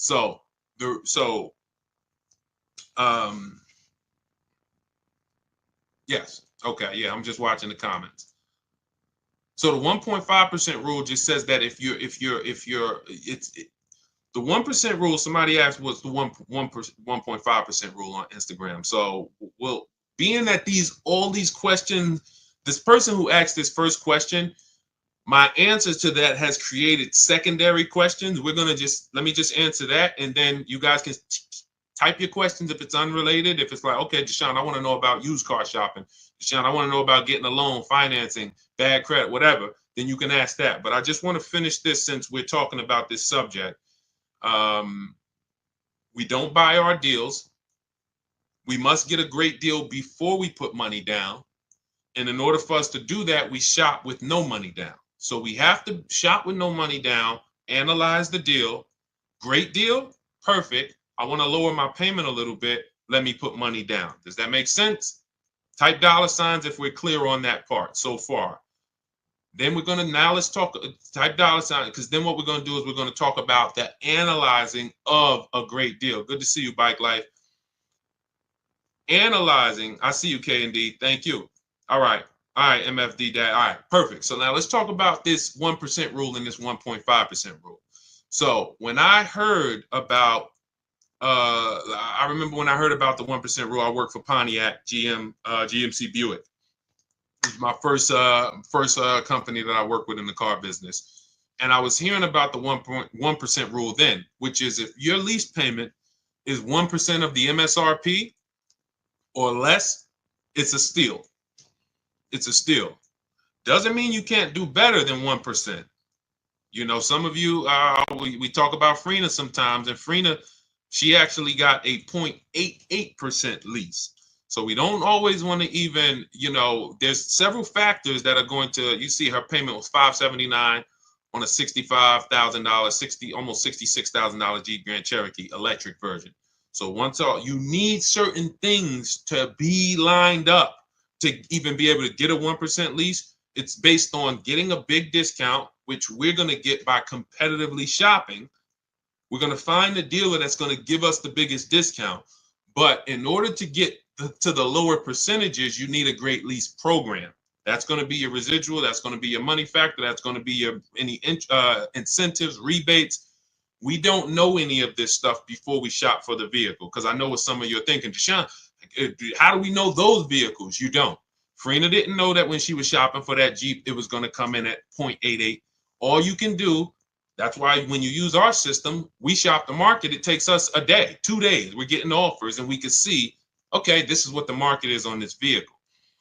But the 1% rule is if your lease payment is 1% of the MSRP or less, it's a steal, great value. Add up all the payments. You'll see you're driving a very expensive car for a very low amount of money. That's the 1% rule. Now, when I first came to TikTok, because TikTok was the first platform that God blew me up on, I was hesitant to talk about leasing because I knew that some of you were going to go in and tell your dealers that you deal with, oh, give me a lease. And they were going to show you overpriced leases. And then you were going to take them because even an overpriced lease is better than your purchases. Even an overpriced lease is better than your payments you've been paying on it's a person who buys new cars because you were just taught, I was just taught, Deshone, buy my cars. You go in, you buy a $50,000 car. That's going to be wait, let's see, because we might have some new people on here. Who knows this question? In fact, the first person who answers this, you got a free copy of my digital book, Cars from Home, 7 Steps to Saving Time, Money, and Avoiding Dealerships.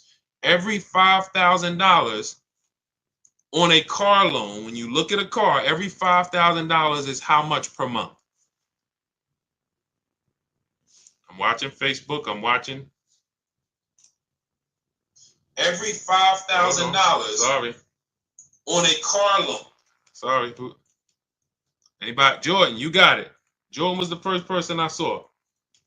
Every $5,000 is $100 per month. Jordan, just send me a message here on TikTok with your with your email, and I'll have the team shoot you a free copy of my digital book. It's $97, but you got a copy of free. Wait, hold on. I don't see. Oh, yes, it was Aman. You're right, Aman Cordova. You're right. The comments popped up so fast. You're right. You were first. send me a DM with your email, and I'll get that to you. Now, for all of you who like Deshone, I want a copy. Well, we have a welcome offer. It's normally $97, but you can get a copy for 75% off if you get to my TikTok bio, Instagram bio, YouTube comments, and Facebook comments. You just click that link. It's only good for 30 minutes, and you'll get your copy. You won't pay $97. You'll get your copy for $24. But so now let's take that. So when you're looking at a $50,000 car, that is going to be a rough, no money down. Again, see, people will tell you all day long, well, I got a $50,000 car and I pay whatever for it. They're taking out their down payment, and they might have a very long loan. Let's take good loans, 5-year loans. That's going to be about a $1,000 payment, depending on their interest rate, $950 to $1,000, no money down. 6-year loan, maybe they could get to $850, $825, no money down. Meanwhile, a good lease on a $50,000 car, 1% lease is $500 a month. So even if you see, and again, I'm still on why I was hesitant to teach about leasing and why the 1.5% rule was created. Because if somebody walks into a dealer and they've been used to doing no money down deals and paying $1,000 a month or $900 a month, and then that dealer tells them, hey, well, we could get you to $850, $800, no money down on a lease. Some of them are going to say, okay, well, I think that sounds pretty good. Maybe you could do $750, overpriced lease, $750. Okay, wow. But so once I saw people start going out and then writing me, oh, Deshone, how's this lease deal look? I'm like, okay, we need to create a rule where leases are overpriced. And all we do, how do we determine that? Add up all the payments. It's very simple. Add up all the payments. And when you go above 1.5% of the MSRP, take the total MSRP. This is the price on the window sticker. This is the price on this window sticker.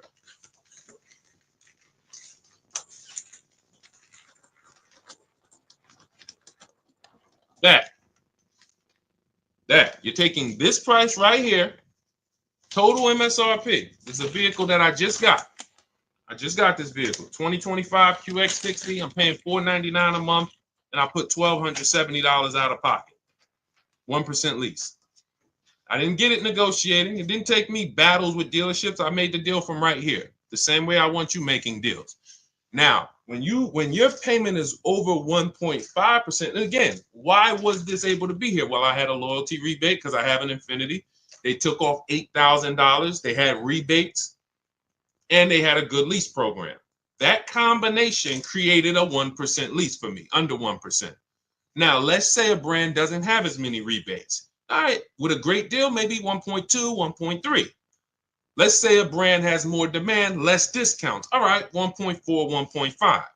But the minute you start paying over 1.5 for a lease, you're now paying too much money for a vehicle that you're giving back in 3 years. Makes no financial sense to do the deal. So that is where the 1.5% lease deal came from, the rule came from. And, so if that answers your question. Welcome everybody who just jumped on. I see the people are starting to come in. Keep typing your questions. Dolan, we could bring the next one in because I see a lot of questions coming in. So let's keep this thing moving fast as possible. We don't worry about money factor and residual. That doesn't matter. You can't control those things. So the way you can, again, we're getting follow-up questions. Keep that question up. Somebody has a question about purchasing with bad credit. But what the reason why you don't worry about those things is because you can't control them. You can't control if a dealer's marking up the money factor. See, again, all of this is revealed by multiple offers. if you come into my dealership when I was there, if you worked, I worked at Mercedes. If you come in, okay, Deshone, what's the money factor? All right, it's 0.00270. How do you know if that's true or not? You don't. You can't go shop me against your bank. You can't go say, well, I'm going to use my bank to get the lease. You can't. So there's no point in you worrying about things you can't control. The residual value, I don't care about that. What I care about is multiple offers from multiple dealerships from home. Where is my best offer going to be? 1%, 1.2, 1.4 out of all the dealers. And you've done it right. This is what I teach all my people. You've done it right when you have a range of offers. You should have a range of offers. Your best offer to your worst offer should be $150 to $200 a month difference for the same exact vehicle. Same exact vehicle.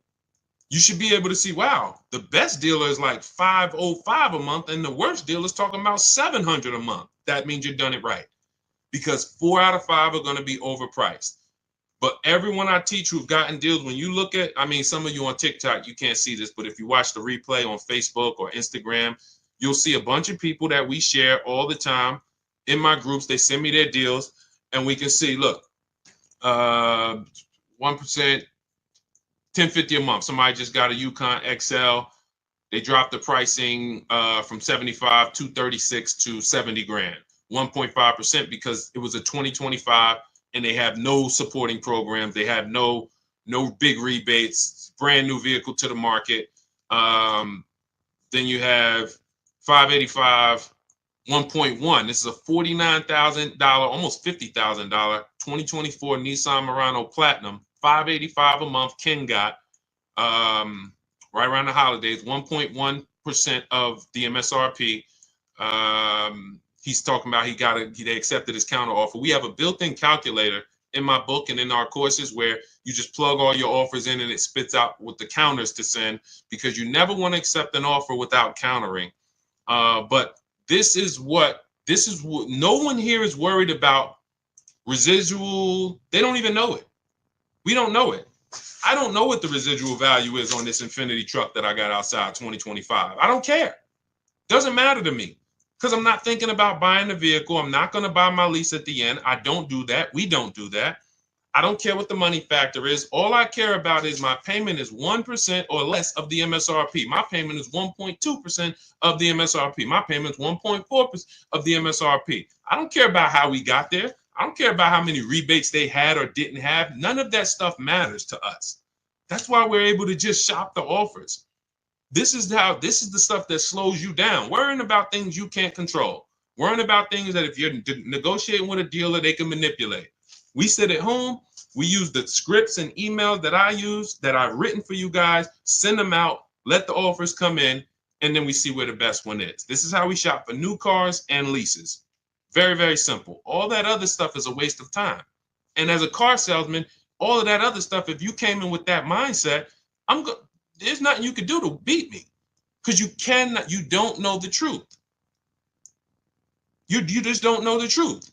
You don't know the truth. You don't know what I own the car for. You don't know if my competitor will take off $2,000 more than I will. You don't know when you're sitting there. That's why we do not sit in dealerships and talk numbers. We get our deals done from home, hence our name, Cars from Home. Okay?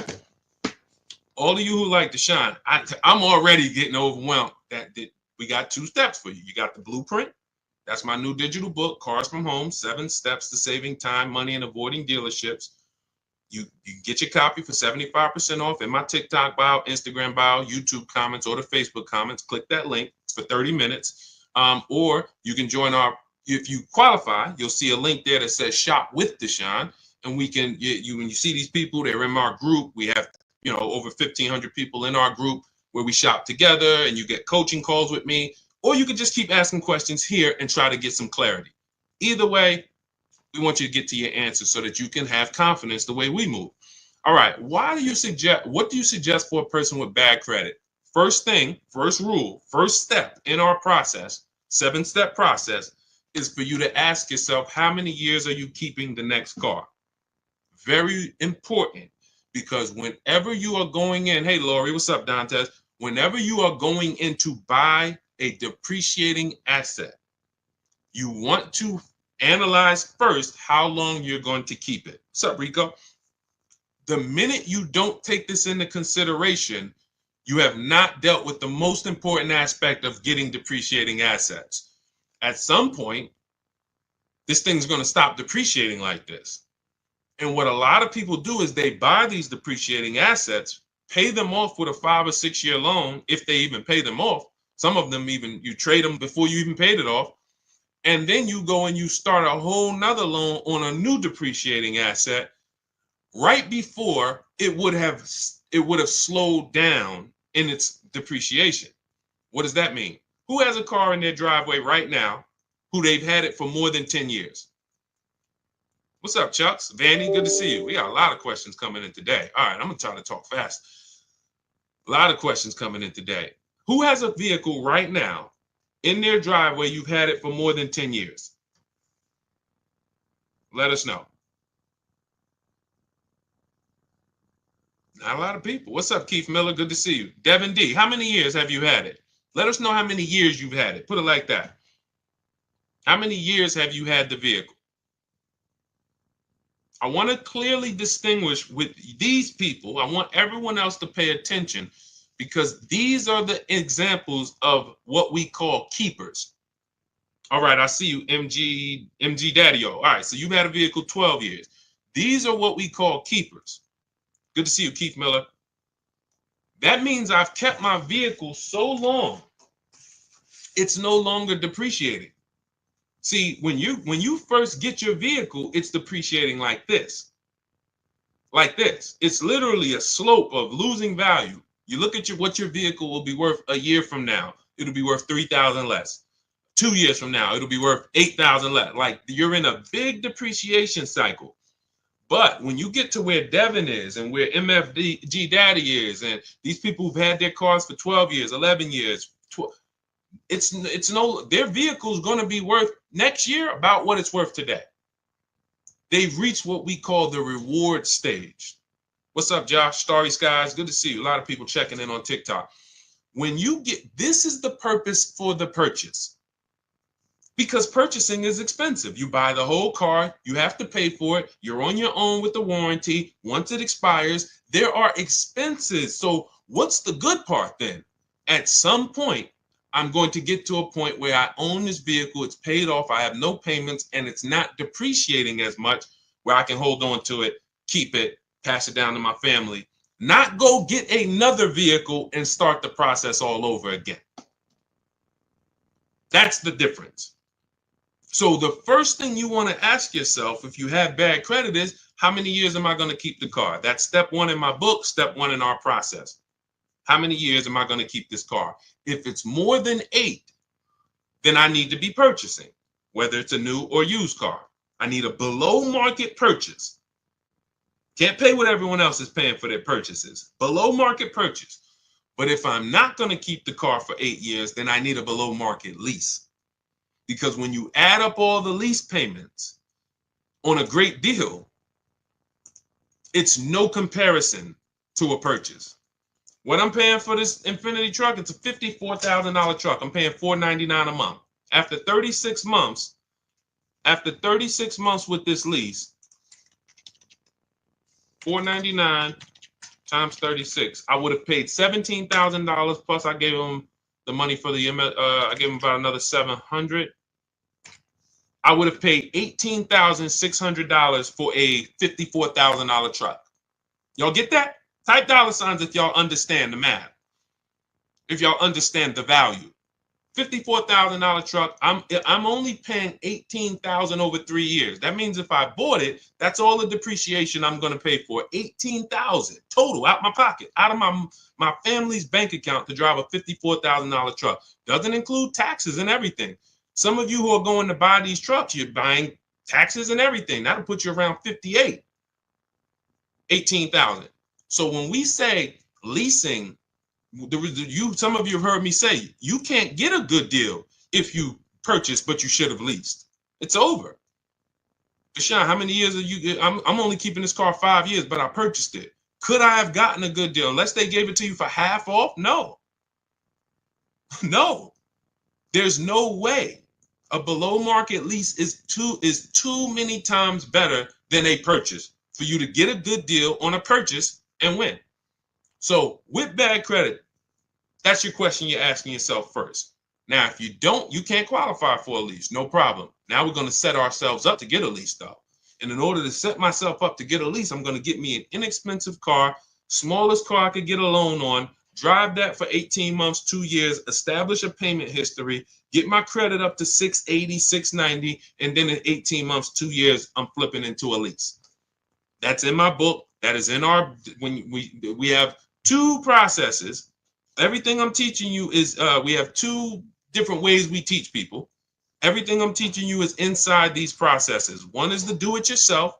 Those of you who are like, Deshone, you give me the step-by-steps, I'll knock it out. That's my digital book, Cars from Home, 7 Steps to Saving Time, Money, and Avoiding Dealerships. Those of you who are like, we have a done with you, where you're like, Deshone, I'm more of a done with you person. I would like to ask you questions. I like to be able to, instead of reading, I like to watch a couple short videos to guide me to the process. See if you qualify for done with you. That's in our TikTok bio, Instagram bio, Facebook comments, and the YouTube comments. Either way, whether you're do-it-yourself or done with you, we want to make sure you have what you need. But that's the process. If I have bad credit right now and I'm like, I know I should be leasing, but I can't qualify for a lease, I'm going to get the least expensive car. I'm going to build my credit over 18 months and 2 years, and then I'm going to flip into a brand new lease, and that's my power play. I'll sacrifice for 2 years and then pull off in a brand new car versus what most people are going to do. Thank you, Devin D. Shout out to the people running the likes up on TikTok. Versus what most people are going to do, which is I don't qualify for a lease. Let me go and just buy a car, pay 20% interest, have a high payment, no warranty, low quality vehicle. And in 2 years, I'm not going to be any closer to leasing. In fact, I'm going to buy a car that's so expensive and going to have such high interest. When something goes wrong, I'm liable to miss a payment, be late on a payment, set myself back from even being able to lease in 2 years. That's why we operate with plans. Okay, let's go. A lot of questions coming in. Keep typing your questions. Equity Now, welcome. Good to see you, Taylor Gill. Good to see everybody checking in. Type your question. Instagram, y'all quiet. Except for my man MFG Daddy-O and Chief B, I don't see many people on Instagram talking. K&D Mad Love, Sharon Weens, I see you. Let's go. Facebook is quiet too, but that's okay. That's all right. Let's go. Can you purchase a vehicle from Carvana with low credit scores? Sure. You can purchase a vehicle from anywhere with low credit scores. It's not about that. Do you want a great deal or not? So if you say, all right, let me walk into Carvana, let me buy a car on Carvana. I got bad credit. Sure, you get a car. You can walk into any highway dealer and say, hey, I have bad credit. Can I get a car? They're going to do everything besides move heaven and earth to try to get you in a car. Is it a good deal? See, and what's unfortunately, this is one of the only bad credit is one of the only groups that you guys actually go and tell people you refer people to dealerships that financially abused you because you got a loan, because you got approved. Hey, go see Joe. Man, Joe got me in a car. All right, can I see the paperwork though? I'm glad you got the car. Don't get me wrong. You were in a tight situation, but can I look at it? Okay, wow. Okay. You got a 2019. Okay, has 80,000 miles on it. Okay, you paid $29,000 for this vehicle. Okay, and you're paying, what's your interest rate? 22%? And what? And how long is the loan? Oh, 84 months. And you're telling people go see Joe? Joe's taking vacations on you. So anyone can put you in a car. But with bad credit, what you should be looking at is this. See, we bid everything out. How do we guarantee that we pay less? How do we have what we call here at Cars from Home price assurance? Which means when I walk out the dealership with my car, with my paperwork, I have the assurance of knowing that there's no way I could have paid less anywhere else. No one in my region, within 100, 200 miles of me, could have made me a better deal because I shopped that whole market. Competitive offers. That's how you get price assurance. It's the same way you do with Amazon. Same way, you could buy something from, why can we buy something from Amazon and have total price assurance? Competitive. It's okay, I'm gonna scroll this, I'm gonna look at reviews. Okay, this is a similar product. Oh, this is the same product. Okay, competitive. So this is how we shop for everything except cars. So all we're doing here at Cars from Home is teaching you how to shop for cars the way you shop for everything else. So when we're looking and saying, all right, we have bad credit, we're bidding out three things, three parts of our transaction. Who we get our car from, you need to win a bid. That means if I'm looking for a blue or black Honda Accord, that means out of all the black and blue Honda Accords, you need to be the lowest one, best value. That is very different than my loan.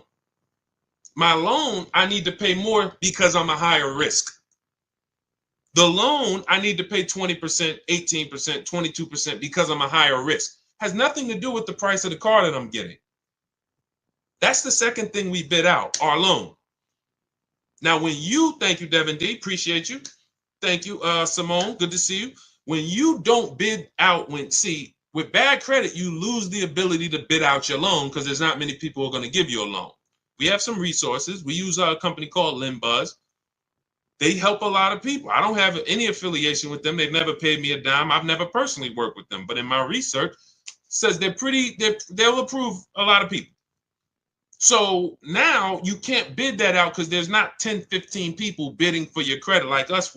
When you have prime credit, you can bid out your loan to, 10, 15, 20 people. That's how we do it. We have a process called the bank bidding war, and it doesn't affect our credit score. It weighs on our credit. So anyway, it's not even, I want to stay focused. But when you go into a dealership and say, all right, give me the car and the loan, you've now said, I don't want to bid. I'm not going to bid anything out. I'm not going to bid anything out. I'm just going to go to who can get me a car and a loan at the same time. And that's what dealers love. 2 transactions in one. And some of you give them 3 transactions in one. You trade your car in, which is selling your car to them. I know that made you think, Deshone, I thought it was like a trade. It was like, no, you're selling your car to them. Did you bid that out? That's step 2 in the Cars from Home process, something called the equity assessment. Thank you, Letty Boy Mom, thank you. That's something called the equity assessment. We bid that out. How many people will write us a cash check in an hour for our current car? Bid that out. That's how we guarantee we get the most money for our old car. Then we're getting a loan. Bid that out. Notice everything I'm talking about can be done online. That's why the system is called Cars from Home. That's why the mindset is Cars from Home. Because if you were trying to do all of this, going to places, going to your local branch in your bank and your credit union and walking in, then you can't do this. But if you use the internet, you can actually do all of this right here. And that's how we do this. So if I'm you, I'm finding where's the least expensive car out separately. And then I'm working with a bad credit financer like Limbuzz or someone similar who will give me the loan, but I'm going to get a great price on the car. I'm not going to mix those two. Man, I got a great price on this car, but I got 22% interest on my loan. That's okay. Because in 2 years, when your credit's better, a year when your credit's better, you know what you can do with the loan? Who knows? Type it, because most of you know. I got a great deal on this car, great price. Great quality car. Look at it. Wonderful. I pay 22% interest now, but in a year from now my credit's better. Thank you, Devin D. Refinance the loan. Very simple. So that's what I'm doing if I'm in a place where my credit's not good right now. I need a car.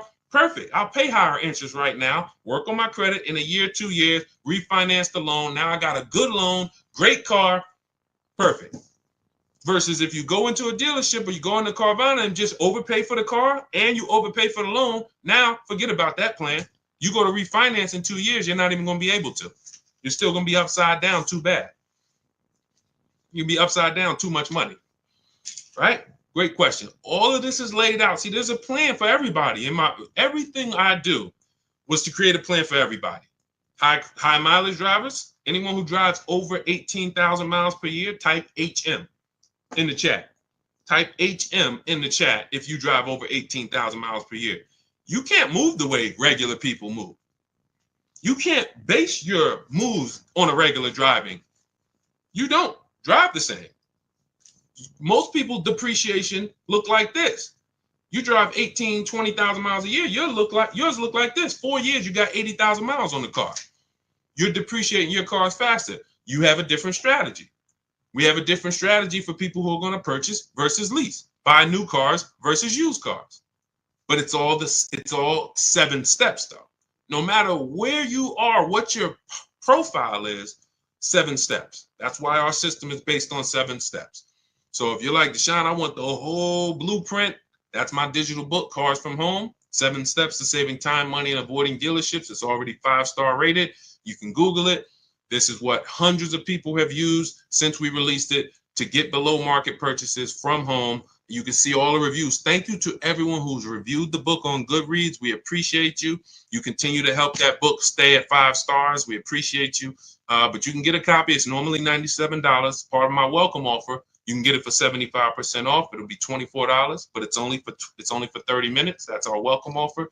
You can go to my TikTok bio, Instagram bio, the YouTube comments, or the Facebook comments. Use that link.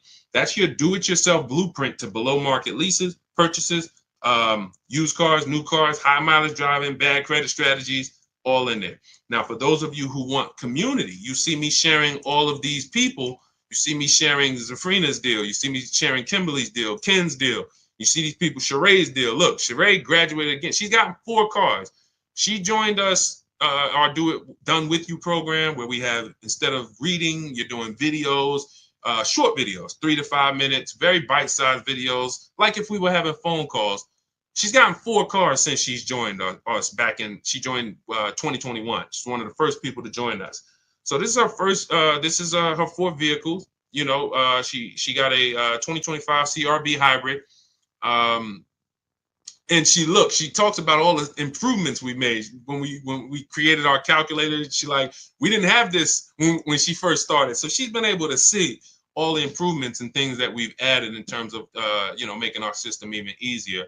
But if you are like, hey, I'm a more done with you person, I like to, jump on coaching calls. We do 2 coaching calls a month. We have a private Facebook group where everybody comes in, and look, if the book doesn't come, sometimes people with the book try to get in the Facebook group. Sorry, guys. Listen, I got a ton of books here. All due respect, I dumped everything I've learned in 14 years in that book, but I can't call any of these authors. Like, I have questions. I read Tony Robbins' book, Money. It's one of my favorite books. I love to call him and say, hey, Tony, can you break this down to me? That's just not the way it goes. So we have two things, and they're both affordable, depending on what your learning style is. Do it yourself or done with you.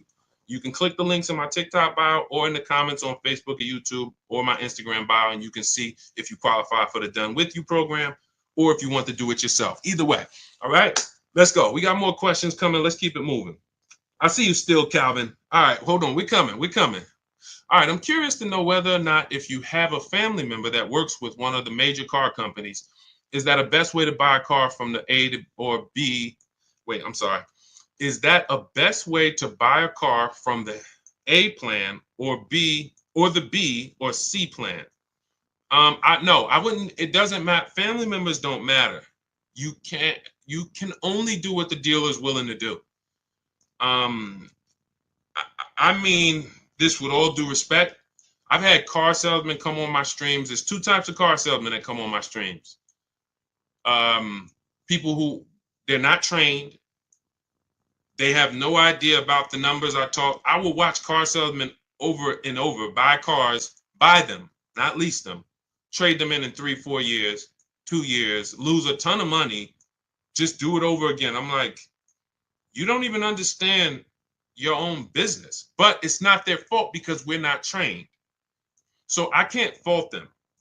I really can't. I don't fault people. The people who understand what we talk about, quite honestly, they've been general managers, general sales managers, finance managers, or those are the people who are like, you'll see it on my videos. I was a finance manager for 20 years. This guy is legit. Because a salesman, when I went to work for Ray Katina, I went from working in Pontiac Buick GMC, where I had to run back and forth to the desk to get the prices, and then I got thrown into Yankee Stadium, and Yankees, they're top 3 Mercedes-Benz dealer in the country at that particular time, and Ray doesn't have finance managers. You are the finance manager. So you are putting in the credit apps. You are working with the banks. You are going over everything with the customer, the extended warranties, the after sale products. They didn't have that experience that I had. Therefore, they've never been exposed. They're still back. Hey, let me go get the numbers from my manager. They don't even understand the numbers. They don't understand the program. They don't understand what makes up the numbers. So this is most salesmen in America. So it's always about bidding. I don't care if you have a family member, keep them honest, get other offers. It doesn't matter. Even for some of you who have special pricing. Oh, I get GM family deal. There's no guarantee a deal is going to give you the family deal price. You could go in and say, hey, I got a family deal. If you're dealing with what we call the 80%, okay, your price is this. So and your price is this. We ain't gonna tell you about the $2,000 rebates we got. Your price is this. We're not gonna tell you that in the lease though, because you're leasing. We're marking up this interest rate. You can't see that. So the only way to reveal what the truth is to sit at home and make these people bid and submit offers to you so you can look at them while you're in control. You're in control. Nobody's pressuring you, sitting in your living room, sitting in your house, and you're reviewing offers in your emails. And now you're seeing, oh, wow, this person was lying to me. And sometimes they're not lying when they say that's our best offer. That's just that dealer's best offer. They're not going to go any lower than that. A lot of dealers, we call them the 80%, I'm not going to go lower than a certain amount. I make $5,000 minimum every car I sell, and if I can't sell it for $5,000, I'd rather sell it to someone else who will buy it. We got people walking in paying this. So why would I do the deal with you when I could just let another person come in who doesn't know how to shop and I'll just charge them that money? That's the 80%. But the 20% is who we reveal through our competitive offers, through searching the market the way we do from home. And that's how we make sure that we always pay the least amount in the market. All competitive offers, peace of mind, easy, simple. It's a breeze. When you see the people who use our stuff, it's like it's a different world. We don't have the anxiety you have. We don't have the buyer's remorse you have. We don't feel out of control like you have. We don't feel like, oh man, this is the second most expensive purchase of my life and I'm dreading it and hating it. Can't wait to get it over. We don't have those things. And that's where we want you to be. Okay? So Chucks, multiple offers, family member or not. I would tell friends. People know me. People said, Deshone, I know you got this used. I remember a good friend of mine, he was buying a Mercedes truck. And I work for Mercedes. He said, D, I'm going to give you I'm going to call you first. He said, but it's this other truck in PA. They saying it's their last, it was whatever the year was. It's like the last 2019 or something at the time. And man, he said, they're taking off like 18 grand for me. And I had another truck up here, but my dealer wasn't taking off 18 grand. I said, you need to get that truck. I'm not going to tell him, hey, come on in here, man, pay me more because I'm your friend. No, you're doing what I would do. Yeah, I got a friend that works for the brand, but I'm also shopping the market. And if my friend can make me the best offer, great. If not, no harm, no foul. I'll see you in a couple years for the next deal. But we don't have friends. You got to earn it. You got to win the bid. Planning to keep the car. Good, Chucks. Doesn't matter if you're keeping it 10 years. You still need to get a below market price because if you pay 5-10 grand over what you could have paid, stretch that out over 10 years, that's how much money's coming out of your family's bank account for, not knowing how to do this. Okay? This isn't hard to do. What's hard is to unlearn the program. That's what's hard. I got to unlearn what I've been taught. Oh, I need a car. Let me go to the dealer. That's a program. I need a car. Let me go to the dealership. That's like saying, oh, I need a TV. Let me walk into Walmart. First thing we're going, and it's even worse than that, quite honestly, because, but anyway, let's go. Keep them coming, Dolan. See if we get Still Calvin. If not now, then let's get him, because we might have some questions before him. We already hit on the 1% rule and the 1.5% rule. I see, let's see. Let's go. Zoe Mill, good to see you. Byron Stallman, good to see everybody checking in on TikTok. Iris, good to see you, Mr. Coop. Go ahead, Dolan. We hit that one already. We hit that one early. The Kraken, nobody joined. Good to see you. All right, if I owe 18,000, but my trading value is only 6K. See, now there's a curse word in this. What's the curse word that he just used? See, there's a curse word here. There's a couple curse words we don't use here, okay? Who knows what the curse word is that was just used?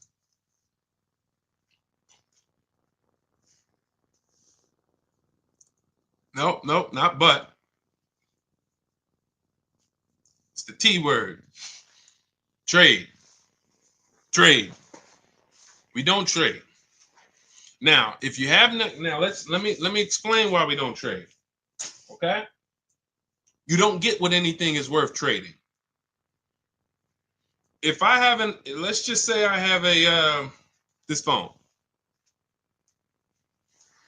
Am I going to get more money trading this or actually putting it on the open market and getting offers for it?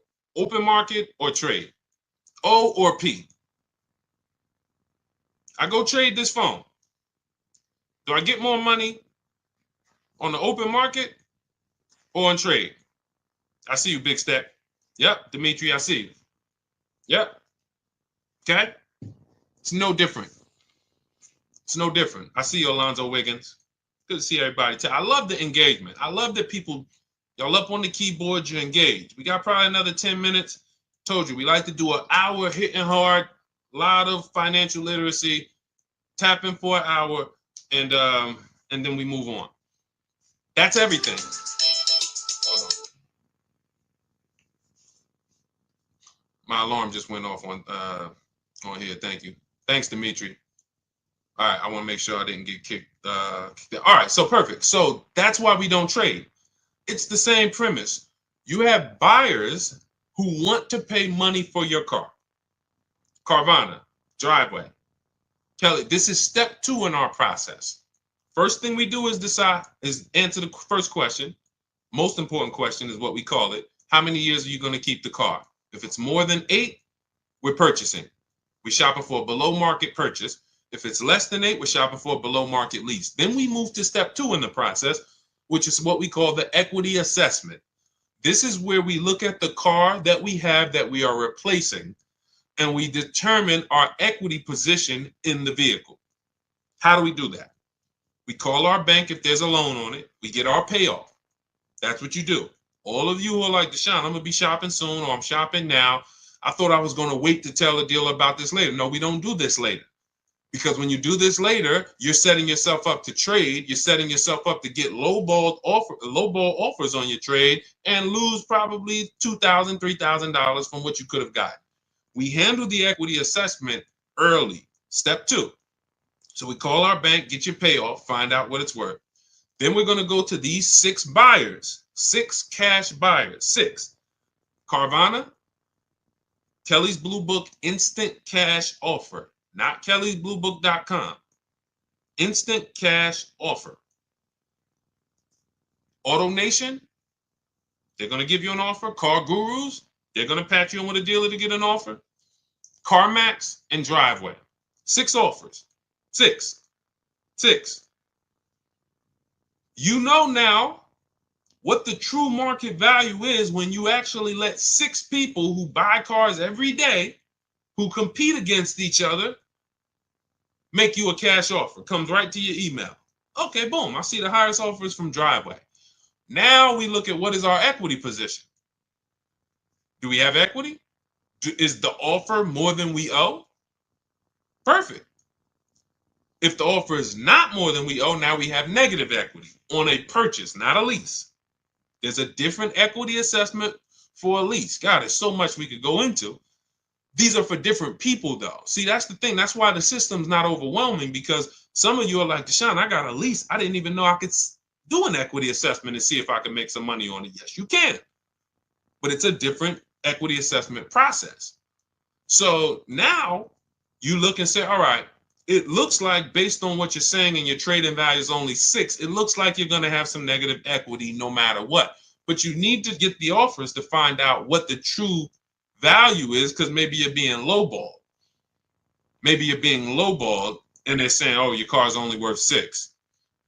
So if you owe 18, how can I get into something else without 10 grand down? So what I would be doing is I would be rolling that negative equity over and shopping for a lease to bury the negative equity.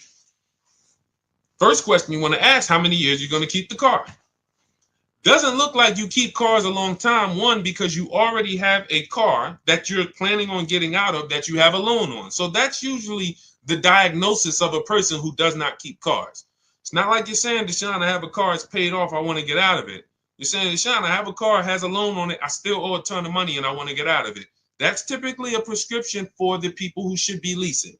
If every single transaction you do, you always have negative equity, that's a prescription for a person who should be leasing. If I was, that's financial cancer, okay? Because every single time you buy and replace these cars, not only are you not driving the vehicles you could be driving for the money you're paying, if I looked at what your payment is and showed you some of the people throughout that listen to us, 585, $50,000 vehicle she's driving. My dad just got a Hyundai Palisade, new Palisade, $49,000 truck. He's paying $499 and he $475. He put $3,000 down, but with no money down, he was at like $575. Beautiful deal. Beautiful deal. $575, $50,000 vehicle, no money down. So when we look and say, all right, wait, I'm paying $5, but I'm driving this. Now we start to see. So not only are you not driving what you could be driving, you're also overpaying for it, and now you're underwater. So the prescription is, I will be telling you, you're losing a ton of money. Here's your prescription. Learn to lease. Get a below market lease. That'll solve these problems. Get a below market lease. Stop buying these cars.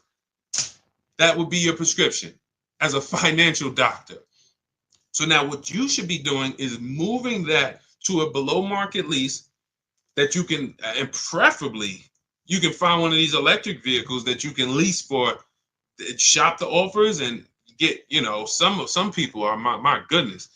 There's one deal I haven't even brought it in yet, but I gotta find it. It's in our group. This guy got so much money off this car. It's like over 50 grand. His payment was in the threes. In the threes. I couldn't believe it. But you had all the money the dealer took off that won the bid. This is what he didn't just walk in. He stayed at home, got his bids, and the dealer that won the bid took off all this money plus the rebates. And it was like, whoa, $3-something a month for a $50-something thousand car? This is crazy.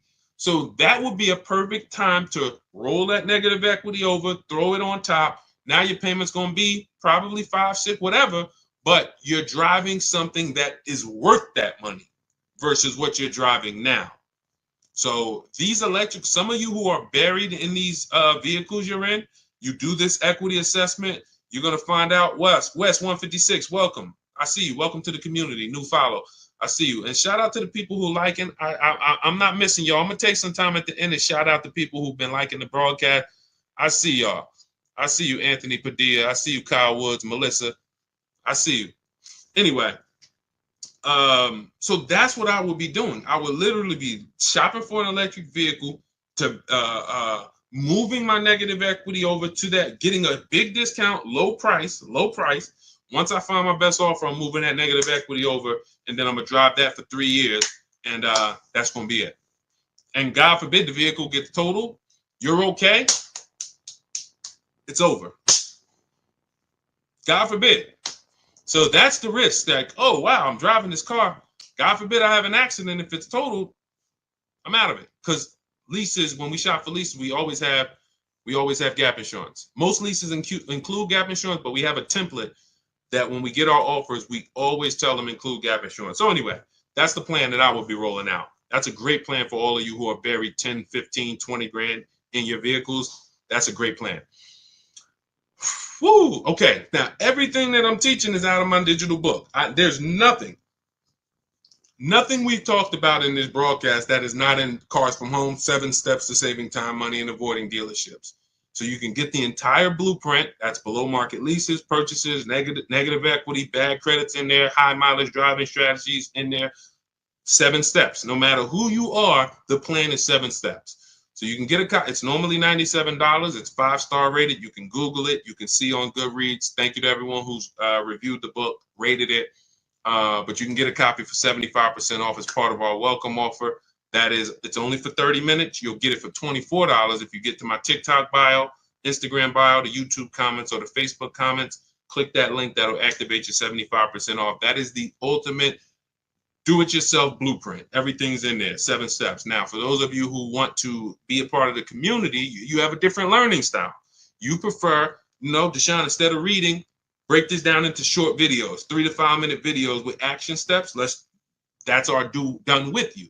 And you have our, this includes our private Facebook group where you can ask questions, not just from me, but to 1,600 people that came before you in the last 3 years. Who, you see Sheree earlier has gotten 4 cars using this system, 2 used cars, 2 leases. So we have a community of people who have learned and mastered the Cars from Home system, and you will too.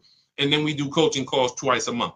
So if you have questions, you could jump on with me personally. So those of you who want to see if you qualify for that, click those same links in my TikTok bio, Instagram bio, Facebook comments, or YouTube comments, but you're going to click shop with you, see if you qualify for that. Okay, but either way, get in where you fit in. All right. Ooh, we got a lot more left over. Man, I see we never can get to all the questions. I see we're right around the hour mark.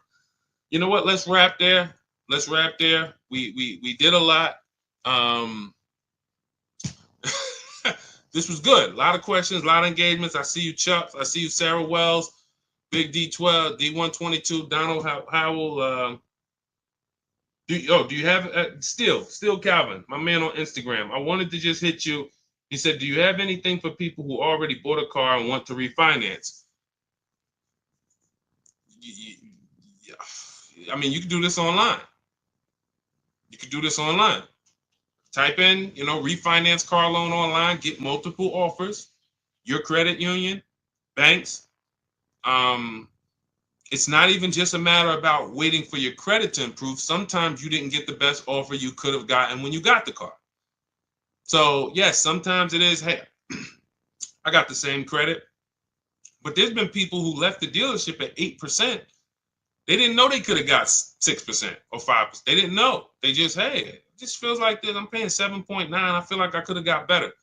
You go to online, refinance car loan online. Give them your information and see if you can get a better car loan. That is something I will be doing on a regular basis, every 6 months, 12 months. Ultimately, you want to do this with people with a soft pull. So specifically look for soft pulls. If you're going to do it on a regular basis, specifically look for soft pulls. You don't want to be, doing these hard pulls every 6 to 12 months at all. Okay. And listen, we do plan on inventing that, because there should be a way to actually just easily have multiple offers submitted to you for banks. But it's, unfortunately, these systems don't exist. We do these things manual. In my book and in our course, we have something called the bank bidding war, where after we find our best deal on a car, we now are going to shop all our banks and credit unions to see the best offer. And then we're going to let the dealership see if they can beat it. So as long as you let multiple people access your credit in a small period, a small window, 14 to 45 days is what they say. If you type in rate shopping, car loan rate shopping, you'll see that Experian wrote a blog post about this, the rate shopping window, where they allow you to have multiple people run your credit with a hard pull. And at the end of that period, it will have the same weight on your score as one hard pull. So if one hard pull would have dropped your score 10 points, 20 hard pulls will drop it the same 10 points if you're shopping correctly. That doesn't mean we're going into dealers letting, hey, run my credit, then go to another dealer, run my credit. This is you manually letting banks see and make you an offer. That is the due diligent. That's the diligent thing to do. But yeah, that's, just shop and see. In your case, shop and see, soft pull, refinance quotes, and see what you come up with. Okay. Thank you, Chucks. Appreciate you. Thanks to everybody who tapped in. Hollywood Smiley, Liam. All great questions today. We will be back. For everybody who got the book, enjoy it, use it. Make sure you write me with your success story. As you can see, I always like to get these emails, and I didn't get a chance to. On the next stream, I'll read some of the emails we've gotten. They take a little longer. This one from Chris. A lot of you have sent me emails. Don't think I haven't got them. Jessica, I gotta, we try to flow and get in, once we get into a flow, we don't always get a chance to read all the stuff. So anyway, Dimitri, I'm glad you just got your book. Enjoy it, use it, and keep unlearning. Forget every single thing you've learned about the car buying process. Trust our process. That's what I say. When you get started with us, you come into Car From Home, it's oil and water. The systems don't mix. So you leave everything at the door. I've accounted for every part of the car shopping process, even when you're going through the steps and you're like, wait, he hasn't talked about this yet. That's because it's by design. Oh, he talks about this in day 5. When you get to step 5, you'll be like, oh, okay, this is where it's hit. I'm used to planning that here. See, there's a reason. There's a specific order for everything is in order for a reason. So trust our process, leave all the things you learned and the car dealers programmed you to do at the door, and your success is guaranteed. All right. God bless you. I'll see you soon.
Fast. Welcome to Car Shopping Questions and Answers. If you've never been on a stream with me before, my name is Deshone. I'm publicly known as Deshone, the Auto Advisor. Everyone, if you are new here, type a number 1. What's up, Mr. Randy? What's up, Andrew? What's up, Dana?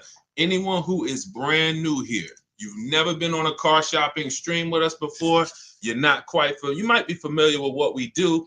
Type a 1 in the chat. I want to give you guys a welcome. All the new people. What's up, D? What's up, D? Miss BNN. What's going on, RCH? What's going on, Sweet Rescuer? Let me jump on Instagram. We are live on Instagram, YouTube, TikTok, and Facebook. Let me jump over to Instagram so I can make sure that I am seeing my people over here. What's up, Miss BNN? Welcome, new people. MDC, I see you. GTO. Is that the GTO Pontiac? Are you a car guy? Let me know. What you got GTO in your name? Everybody who is new, type of number 1. Jingle, welcome. Daniel, welcome. Scott Biggs, welcome. Anthony Byron, welcome. Welcome. Let's go. I like to know the new people. Now, if you've been here before, I want you to type welcome. Type welcome if you've been here before. If you're familiar with what we do here is we are the place to make sure you get the best deal on cars, new cars, used cars, leases. Does not matter. That is what we do here. Welcome. So when you guys see the welcome from the people, that's the regulars. These are the people who tap in. What's up? Good to see you, Epic. Good to see you, Kenneth Newby. Good to see you, Mr. GG. When you see the welcome, this is our community welcoming you here. What we do here is very unique. If you tap in, we'll be on for about an hour. You can get your questions answered about car shopping. I spent 14 years in the car business, working for Mercedes-Benz, General Motors. I ran a brokerage for 4 years. And now what I do is educate you guys, give you the tools, the strategies, the step-by-steps to make sure you are never overpaying for cars. You need to be getting the best deal in the market, and that is going to be $5,000, $10,000, $15,000 less than the average people are paying, depending on what car you're getting. So Start typing your questions. And as you get the questions, I have Dolan, our man, moderating in the background. He's going to be bringing your questions onto the chat. Doesn't matter whether you're on Facebook, whether you're on YouTube, Instagram, or TikTok. Type your questions and we'll bring them all onto the show. Okay. We have 2 things that we give you for the step-by-steps. Depends on if you're a do-it-yourself person. Everything we'll be talking about and everything you'll need to pay less than everyone else for cars is inside my new digital book. It's called Cars from Home, 7 Steps to Saving Time, Money, and Avoiding Dealerships. Now, that book's normally $97. It's a digital book, but as part of our welcome offer, you can get your copy for 75% off. It'll be $24, but it's only for 30 minutes. That's our welcome offer. You go to our TikTok bio, our Instagram bio, the YouTube comments, or the Facebook comments, click that link. That's for you do-it-yourself people. You say, Deshone, give me the plan, give me everything, and I'm going to follow it to the T. Go grab your copy and come on back. For those of you who are more of a do-it-with-you, Deshone, I want to work with you together, then you can click the link, those same links, and you can click Done With You, see if you qualify for us to shop together. And then, you'll I don't care how you get it. Even if you ask your questions, let's get to it. And then, if you can piece it together and I can give you the answer you need right now, then you don't need the book and you don't need the coaching program and you don't need nothing. So I just want to make sure you have the tools you need to go out here in this market and win and pay less than everyone else is paying. All right, Dolan, let's get to the first question. I'm going to try to get through as many of these as possible. We're going to be fast but thorough. All right, 70 GTO, the Judge Ram, owner for 40. Okay, that's a classic. When I saw GTO in your name, I said, people don't put GTO in their name unless they're a car person. Like, that's the Pontiac GTO for those of you who don't know. When I work for Pontiac, that's where I started my career. So I remember the last body style of the GTO. And when we lost Pontiac during the Great Recession, it was a sad day. And then they just came out with the Pontiac G8. That was doing pretty good. So shout out to you. That's a very nice car. Go ahead, Dolan. Let's go. Everybody ask your questions. We're going to go. I'm going to do rapid fire Q&A today. Let's go. It's 2025. It's money on the table. Let's get to it. Why is it so hard to get a dealership to give you a cash discount? You're talking to the wrong dealerships. You got to understand something. 8 out of 10 dealerships are going to lie to you. If you accept that, that'll give you what you need to move accordingly. If you are shopping for a Nissan, for example, 10 Nissan dealers in your area, let's say within 45 miles of you or 45 minutes of you, 8 of them on average are going to lie. They're going to make it difficult. They're going to try to tell you you can't buy online. That's what they're there to do. But if you get 5 offers, which is what we always recommend, you will find the honest dealers. You will find the dealers who want to beat their competition, and that is what it takes. That's why we do this from home. Now, you can call around if you want to call, ask for sales managers and try to get those offers manually, do it. We have an entire system. When we do it, it's email. New cars and used cars, all we do is email back and forth. We talk to multiple dealers, and then we get to the honest dealers. But you must understand, never make a decision on a car based on what one dealer tells you. That's what people tend to do. Oh, I went in Nissan, they're expensive. No, Nissan of Bay Ridge is expensive. Nissan of Fort Lee is expensive. But when you get out there and you start to see the entire market, which is why we do this from home. That's why our entire system is called Cars from Home. You start to understand, oh, it's not that all Nissan dealers are lying to me. It's just these guys are lying. And that's what you need to empower yourself and to guarantee that you've paid less than everyone else. Okay? Go ahead. You're working with the wrong dealerships. Numbers. This is a numbers game. Go ahead, Dolan. Next question. Should I get maintenance included in my lease deal or pay as you go? This is a great question. This depends. He asks, should I get maintenance in my lease deal or pay as I go? This depends on the cost. Is there a savings? For example, when I worked for Mercedes, we had maintenance on a Mercedes was literally over a course of a 3-year lease. If you did it with the dealership, it could cost you $1,100 to $1,300. Now, the prepaid maintenance program was an $800 offer at the time. And so there was a savings there of, call it 20, 25, 30%. Now, for those of you who are leasing, this is very important to realize that when you put the maintenance program into the lease, it would residualize. That just means that you're not paying for the whole thing. So you added the maintenance program to your, it might have only cost you $15 or $18 more per month. And it came out to be like, whatever, $600. But the question between, and this is the same thing with extended warranties. Who wants to know about extended warranties? Deshone, should we get extended warranties? Type of one if that's been a question in your mind. This is the same principles.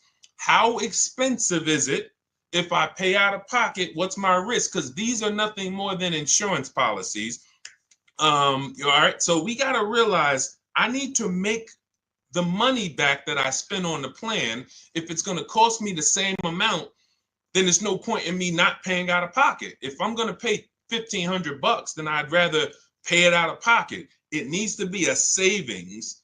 And most times with the, if you add up what the oil changes and the tire rotations would be, and then you look at, all right, how much you're charging me for the maintenance, that'll easily help you make a decision. It needs to be at least a saving, a 30% savings to make it, to make it worth it to lay out the money. Okay? I hope that answered your question. Go ahead, Dolan. Let's go, y'all. What's up, Saucy Slinger, Liz Galvez? Shout out to the people on TikTok checking in. Shay, what's going on? Jose Reyes.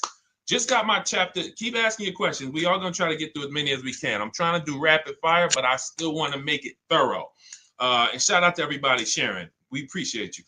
Just got my Chapter 7 bankruptcy discharge last month. What do you suggest the best way to buy a car? If you need, first of all, if you could wait, get your credit score up to a 680, 700.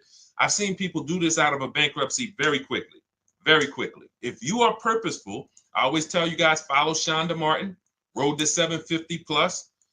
Some of you probably follow Shonda. She's a great resource in terms of credit.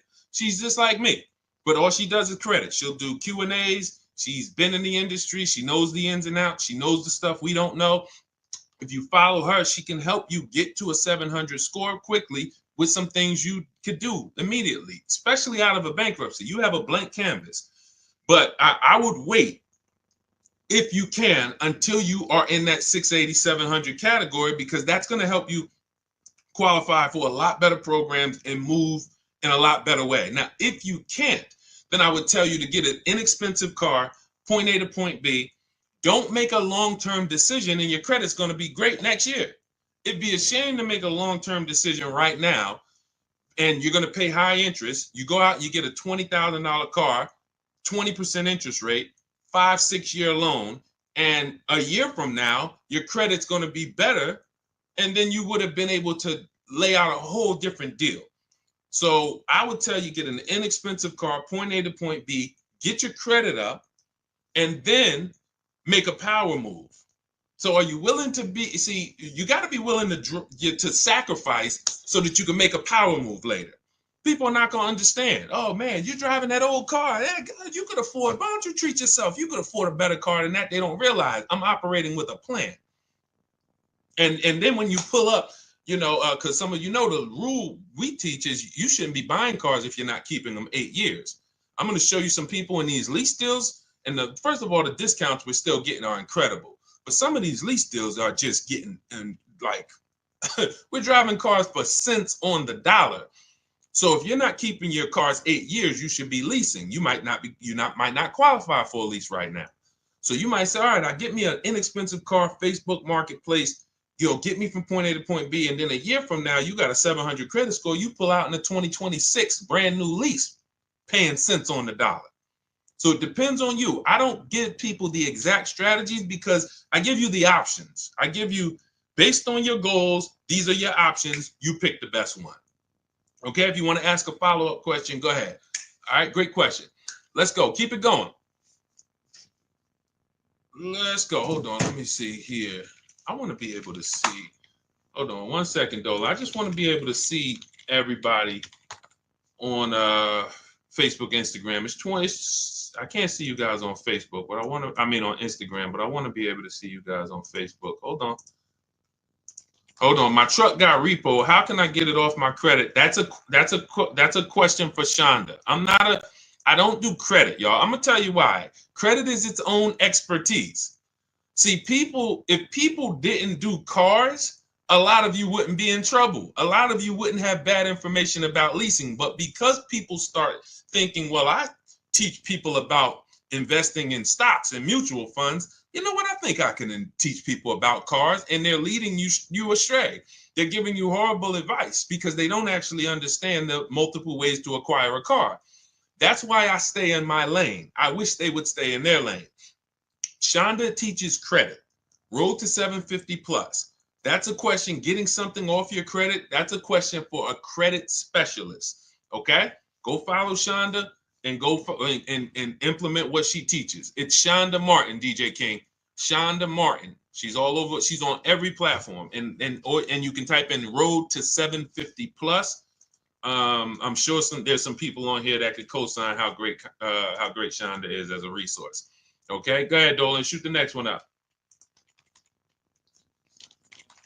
Okay, what is your opinion is the best large SUV in 2018 and up range to buy? There's a lot of them. We're not giving ourselves enough time to shop and consider what we want. If I was looking for a pre-owned car, I'm going to look at a car, find something on the road that I like. I'm going to look at competitors, and then I'm going to just do our, our system is a 7-step shopping system, 7 steps. First step is the most important question. How many years are you keeping the car? That's going to help you determine should I buy or lease it. Second step is equity assessment. So we don't trade cars here. That's a curse word. We sell our cars on the market to cash buyers, big companies, Driveway, Vroom's out of business, Carvana, a local dealer. We have 6, anybody wants to know how do we do this equity assessment to not trade our cars? You could ask that question, but that's step 2. Step 3 is where we structure our deal and we budget based on a deal. How much would a good lease deal be on this car? How much can I actually spend on this next vehicle, including my taxes and fees, so I don't get surprised when I budgeted $500 a month or when I budgeted $30,000, but I forgot, the taxes and the fees and all of that. So we do this. We have a very simple calculator in my book and in our course where we give you this stuff. These are tools we created. And then step 4 is very important. It's called shopping, not buying. That's the step we're not spending enough time on. Looking at the market. There's 40 some odd manufacturers out here. They're making better technology, or they're trying to make better cars, better technology, nicer looking vehicles. We deserve to look at them. You're about to spend 5 figures, most of you, on a vehicle. You should be looking at the market, seeing what everyone's trying to sell me. And so I would pick a vehicle and then come up with some competitors. But in step 4, what we do is, it's very important. This is where you will get in trouble if you don't do this. It takes 5 minutes.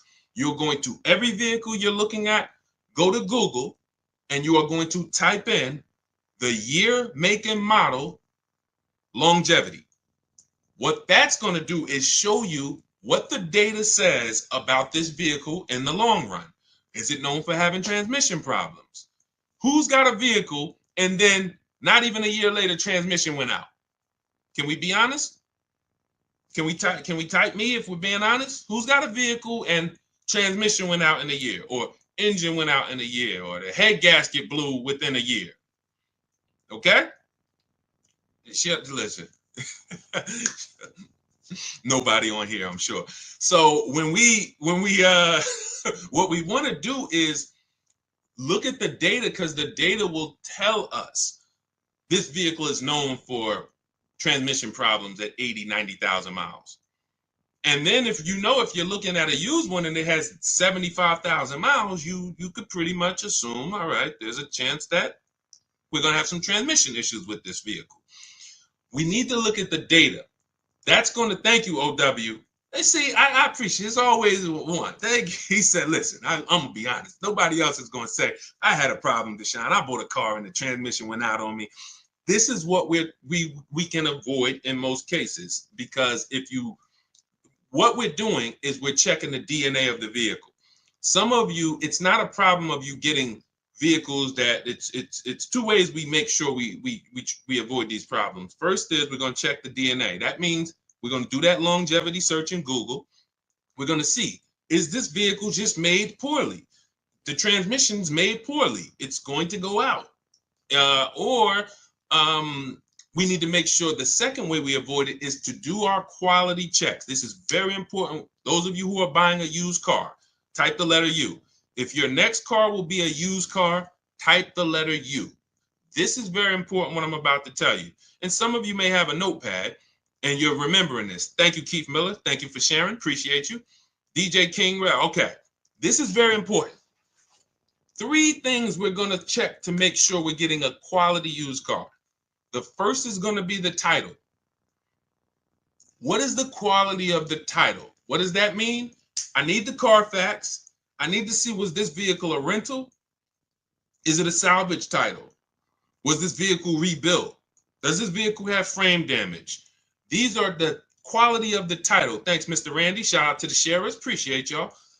This is what we're checking first. This is our first line of defense, the title.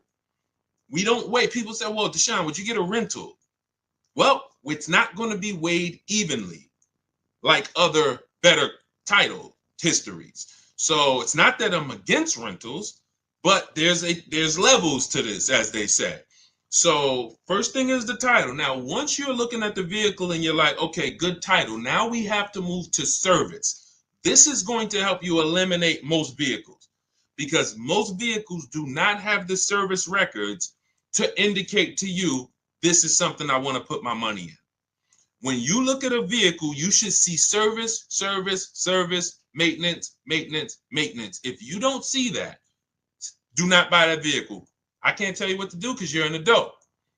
We never buy those vehicles. I'm talking to you about the Cars from Home system. These are boundaries we operate in to make sure we're not getting in trouble.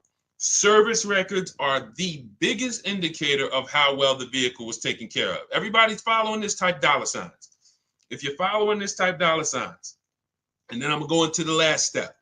3 lines of defense. First is the title history. Second is the service records. Third, before I move on, type dollar signs. Let me know we're following this. Okay, Mr. Randy, I see you. DJ Ken, I see you. 1% money, I see you. Okay.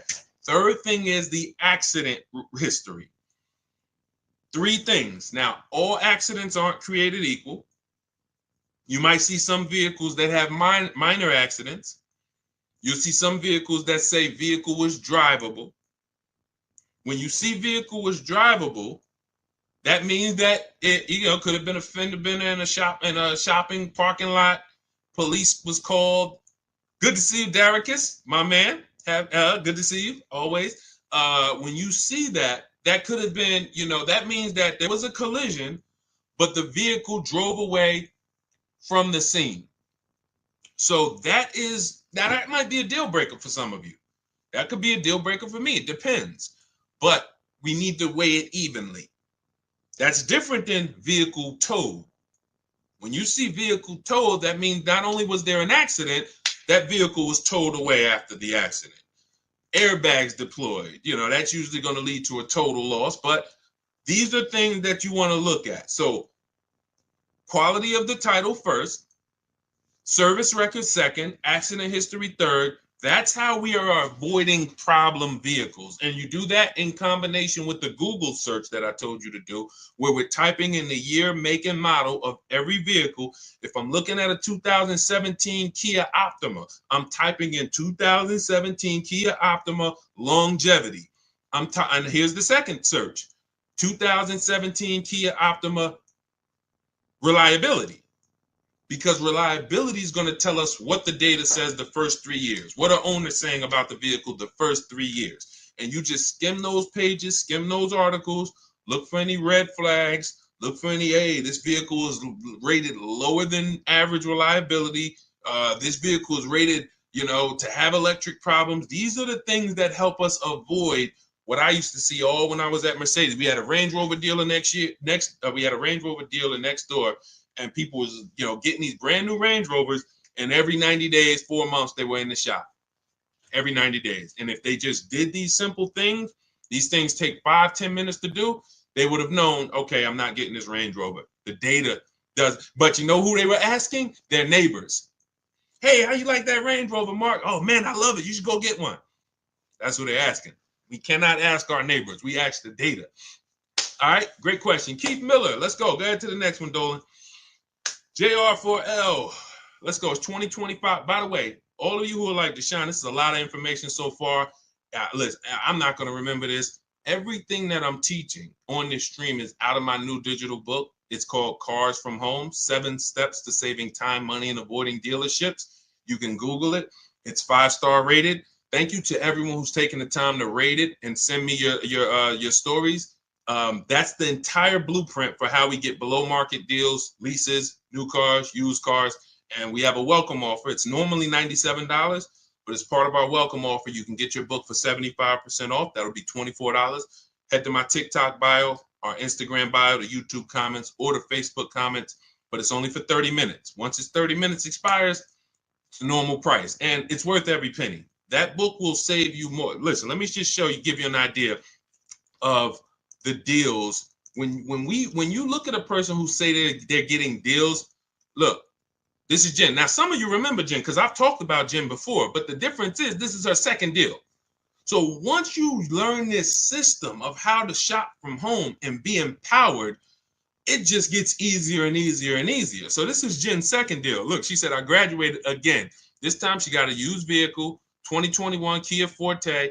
Original MSRP was $24,485. She got it for $17 out the door. So she probably ended up paying like $15 for it because $17 was out the door with taxes and everything. She's grateful for this program. Helped me navigate another deal. Start to finish on this deal was 3 days. Thank you, Jen. This is the empowerment I want for you. The confidence. I don't care if you're a woman, you're a single mom, you're an introvert, you're a grandmother. If you can use a computer, you can do the cars from home system, and you can come out of this programming that they have everybody doing with oh, I need a car. Let me just go right into the dealership, into the den of lions, and try to negotiate a deal. That's just not. You're not going to get a below market deal that way, and you're not going to have an empowered process. What do I mean by that? A guarantee that you got the best deal in the market. So that's what Cars from Home will teach you. For those of you who are like Deshone, I'm more of a do it with you. The way we could do this together. That's our Cars from Home Done With You program. You can click the link in our bios and in the comments, see if you qualify for that. If you do, then I love to shop with you. We can do this together. We have, when you see people who are posting these pictures and everything, they're in our groups. And, we do coaching calls twice a month. But again, get in where you fit in. Let's keep the questions going. Go ahead, Dolan, shoot that next one up. All right, let me take a sip of water. Let's go. Chemo Thomas, good to see you. Jeremiah, shout out to people checking in on TikTok. We are live on Facebook, Instagram, YouTube, and TikTok. So, but I can see people on TikTok. I got to get away. Dolan, we got to figure this out. I need to be able to see the people on Facebook and Instagram. I want to be shouting them out too. We use another device on TikTok. That's why I can see everybody. Clinton Harmon, I can see Armando, I can see Chemo, I can see Bo. Don't think I wouldn't be shouting y'all out too. Now, if you ask a question, then of course Dolan will bring you up and you get your questions answered. What do you think about an aftermarket warranty at CarMax versus the manufacturer? So an aftermarket warranty. The person asked, what do we think about aftermarket warranties on CarMax versus the manufacturer? So CarMax, when you hear any dealer say we have a warranty, it is limited. Be it CarMax, AutoNation, what that is giving you is if you deal with us, we can support the warranty. As long as there is a dealership that we own or a location we own nearby, you're good. It's not like you have a Honda, your warranty is good anywhere in the USA. You could be in California, Oklahoma, Florida. Find the Honda dealer, you're covered because Honda USA is covering it. So we got to weigh those two things differently. If we're buying locally or we're buying from somewhere where we know there's some of these places, let's say CarMax says, okay, we'll give you the CarMax warranty for $1,500 and that'll cover such and such. First things first, here's the biggest thing. Write this down. Find out what's covered.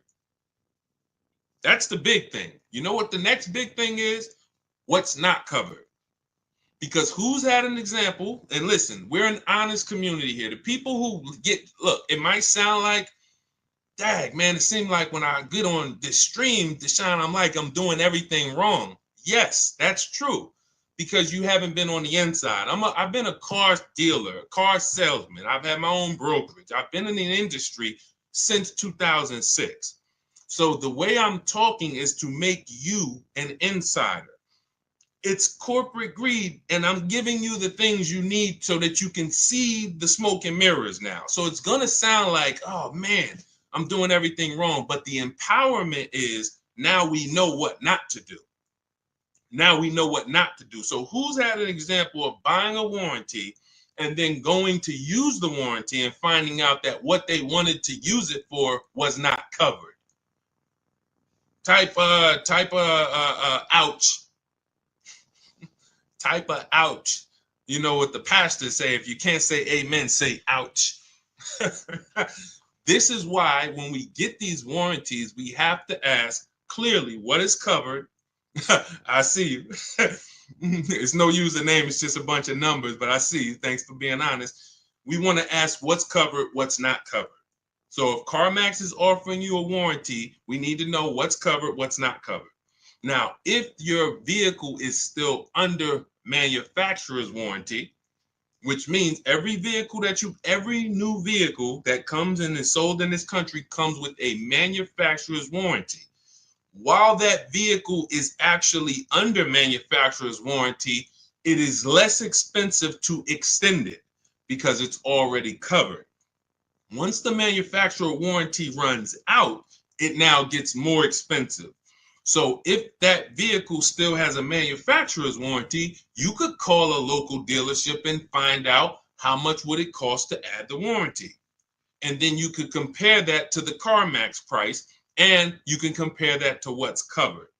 But I would be very leery to get a warranty unless you know for a fact that you're going to use it, which means, pay attention, it's very important.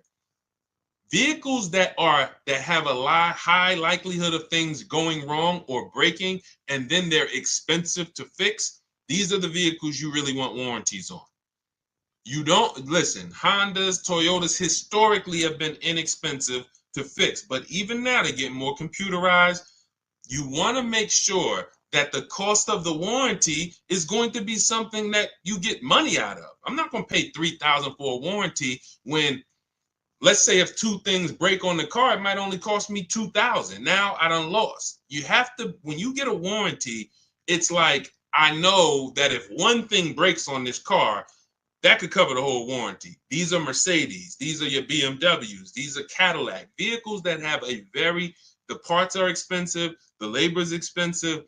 These are vehicles that you really don't want to be without a warranty. You want to buy as much warranty as you can. Okay? I have a guide on how I teach you this in the book. This is in step 6 when we get to paperwork and protection. Because it's a shame to get a great deal and then turn around and you didn't cover it the right way, and then you're exposed. Okay, so, but that's how I would weigh it out. Go ahead, great question. Keep it going, Dolan. Shoot the next one up. We are live on Instagram, YouTube, TikTok, and Facebook. Type your questions. We'll get to as many as we can. Can a person still lease a new car after a bankruptcy, or will I be stuck with pre-owned? Listen, I would tell you what I like to see, and what most banks like to see is high sixes, 680, 670. I like to see people get at least there, because that gets you out of the manipulation zone, I call it. The manipulation zone is, oh, we got you approved, but you're not tier 1. You're tier 3, you're tier 6. And then, they can manipulate that payment. And we have ways to protect against that. That's why we always have multiple offers. So, give you an example. I got an Infiniti. I leased an Infiniti truck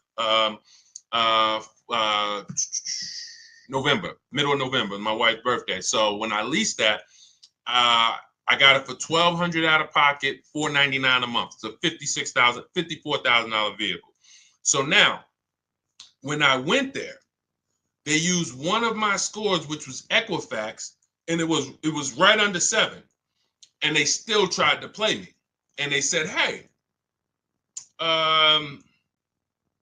we didn't get you approved tier 1. I said, okay, first of all, this is something we always do online. Sometimes I break my own rules and I pay the price. Again, The rules that we create are no respect of persons. They don't care that it's Deshone. I would normally never leave my house until I make sure, hey, approval's good. Let's go. But this dealership was taking a shot at me. The finance manager was taking a shot at me. Now, what I know is tier 1 and 2 in that particular vehicle is the same approval. He didn't know. I don't go in and broadcast. Hey, I don't want people to know that I'm Deshone, the auto advisor. Like, that is like the last thing I want people to know when I'm getting a car. So I'm just like, okay, cool. But I have backup offers. And that's what you always have when you're in that manipulation zone. And even with high 60, you can have a 690 score. Somebody wants to take a shot at you. They're going to take a shot at you. And how we protect that is always having backup offers. And we say, okay, well, if that's the case, then actually I'm gonna go with my second offer. Is there anything else you can do before I move on? And most times that's when they'll say, oh, okay, well, we talked to the bank, you're good, no problem. That's the way it works. And again, if I wasn't in the business, if I didn't sit in that seat, I wouldn't be able to coach you guys and give you the tools necessary.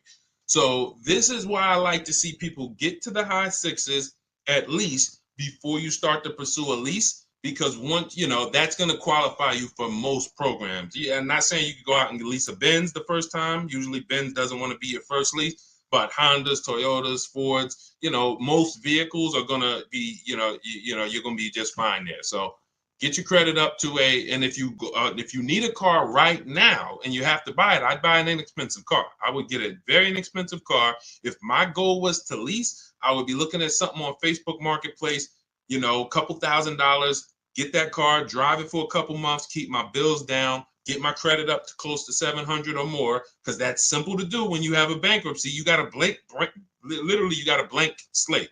I've seen people get one credit card or two credit cards, and in less than a year, they're at a 700 score. So you can literally be setting yourself up for success in leasing a brand new vehicle in less than a year if you follow a nice plan. Okay. But if you want it all, then yay, some people go out, hey, I don't care. Credit score is, 0. I just came out the bankruptcy. Let me go get this Dodge Charger. I want the Hemi. I want the Hellcat. And someone will put you in the car. So it's not that, oh, Deshone, you told me I couldn't get a car. No, I'd never tell you that.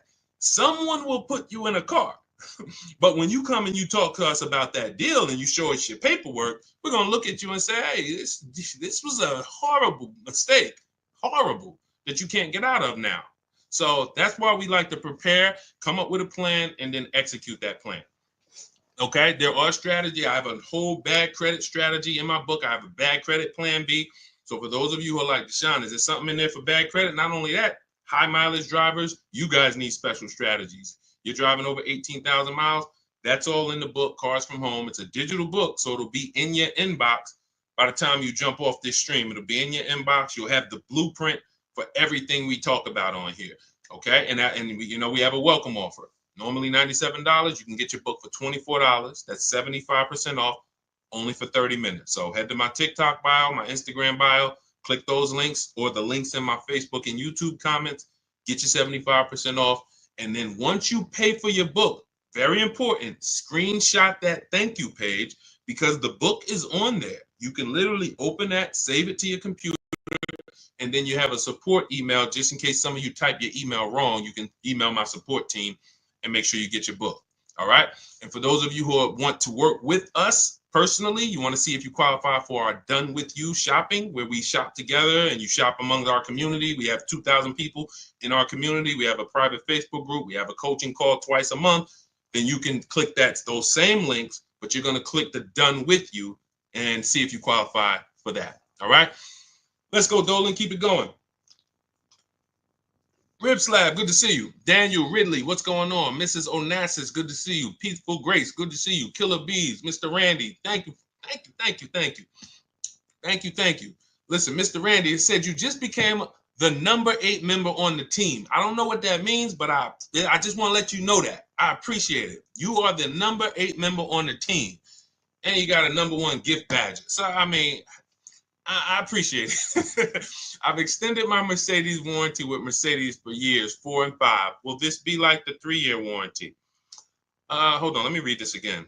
I've extended my Mercedes warranty with Mercedes for years 4 and 5. Will this be like the 3-year warranty? I'm sorry, I don't understand the question. Could you rephrase it? Go ahead, Dolan, shoot another one up. All right, can you name good non-expensive cars to get? There's just too many. Come up with a budget, and then, there's just too many cars for me to start naming inexpensive. You got to realize something. Let's all right, here's what I give you. Let's look at what you pay for in a car. This is what's very important, all right? These are the 5 areas you pay for in a car. The more you stack these things, the more expensive your car is going to be. First thing is size. Size. The bigger the car, the more money it is. Shout out to everybody tapping the screen. If you're enjoying this, all you can do to support us, it's free. Just double tap the screen. That brings more people over here. Appreciate you. Listen, first thing is size. Never get a vehicle that is smaller than you need. This is very important. Not you want. I remember when I was at Mercedes, this story sticks out. Girl comes in, she had kids, and she needed a big truck, 3 rows. And then we ran the numbers on the big 3-row Mercedes, and she couldn't afford it. And then she said, well, what about the 2-row? And I said, wait, don't you need the 3-row with the kids? You said you needed all the room. She's like, yeah, I do. So if we would have gotten her in a 2-row vehicle, which some other people would, they would have never asked her, reminded her about her needs, and now she's driving around in a 2-row Mercedes vehicle that is too small, and she's going to eventually get out of it and lose a ton of money. So size, you don't compromise on. Next is amenities. These are your leather versus cloth. This is your sunroof. This is your navigation. This is your special features, your autonomous driving, amenities, big sunroofs. The more amenities, the more expensive. So see, if it's a matter of keeping the price down, this is what you want to pay attention to. Let me get the smallest vehicle that covers my needs. Let me get the least amenities that cover my needs. Third thing is power. Power. You can have 3 vehicles in the same shell. One has a 4-cylinder turbo. One has a bi-turbo V6. One has a V8. The V8's the most expensive. You pay for power. Fourth thing you pay for is class. You can have vehicles that same size, same amenities, same power, but to go from Chevy to Acura, different class. To go from Acura to Mercedes, different class. So you're paying. So if it's a matter of keeping the numbers down, you're looking and saying, okay, what's the smallest vehicle that covers my needs, the least amount of amenities that cover my needs, the least amount of power that covers my needs, and the lowest class that covers my needs. Last thing is exclusivity. That's where you can have a very small vehicle with no amenities, but no one has it. It's very exclusive, limited production. It's going to be a ton of money. Or the opposite is true. You go with the biggest vehicle, most amenities, most power, highest class, exclusivity, G65, G-Wagon, 65, AMG, $240,000 because it stacks everything. So that's the 5 categories of what we pay for in cars. That's where you start. Find cars that are in the smaller category and act accordingly. Okay? Man, if we could get a curriculum in school, I'd love to just get 12th grade. If I got 12th grade and we could build a curriculum for car shopping, I don't even give me 1 semester. Give me 1 semester. I'm sending people armed into the market that'll never get scammed. 1 semester is all I need. I don't need a year. Actually, the heck am I talking about? You give me a week with them. Give me 1 week. And that's our program. Cars from Home. Literally, when you go in, you'll see everything there. It's only probably 3 hours for each strategy. Leasing like a boss, buying a new car. It's only 3 hours of material. And you're like, wow, this is the 7 steps, all I need? I'm talking about a semester. I don't need no semester. Give me 3-4 hours, and this is what we do here. So, all right, go ahead. Keep it going, Dolan. What's up, AB Boggs? Good to see you, Kurt. Good to see you. Shout out to everybody checking in. What is Shonda's at? It's Shonda Martin. Those of you who are like, what's her name that teaches the credit specialist? Shonda Martin, Martin. And you can also type in, some of her profiles are Road to 750 Plus. And follow her. Learn from her. Use her stuff. She is she is serious. She's the me of credit. And I don't say that lightly about myself. I say that in humility.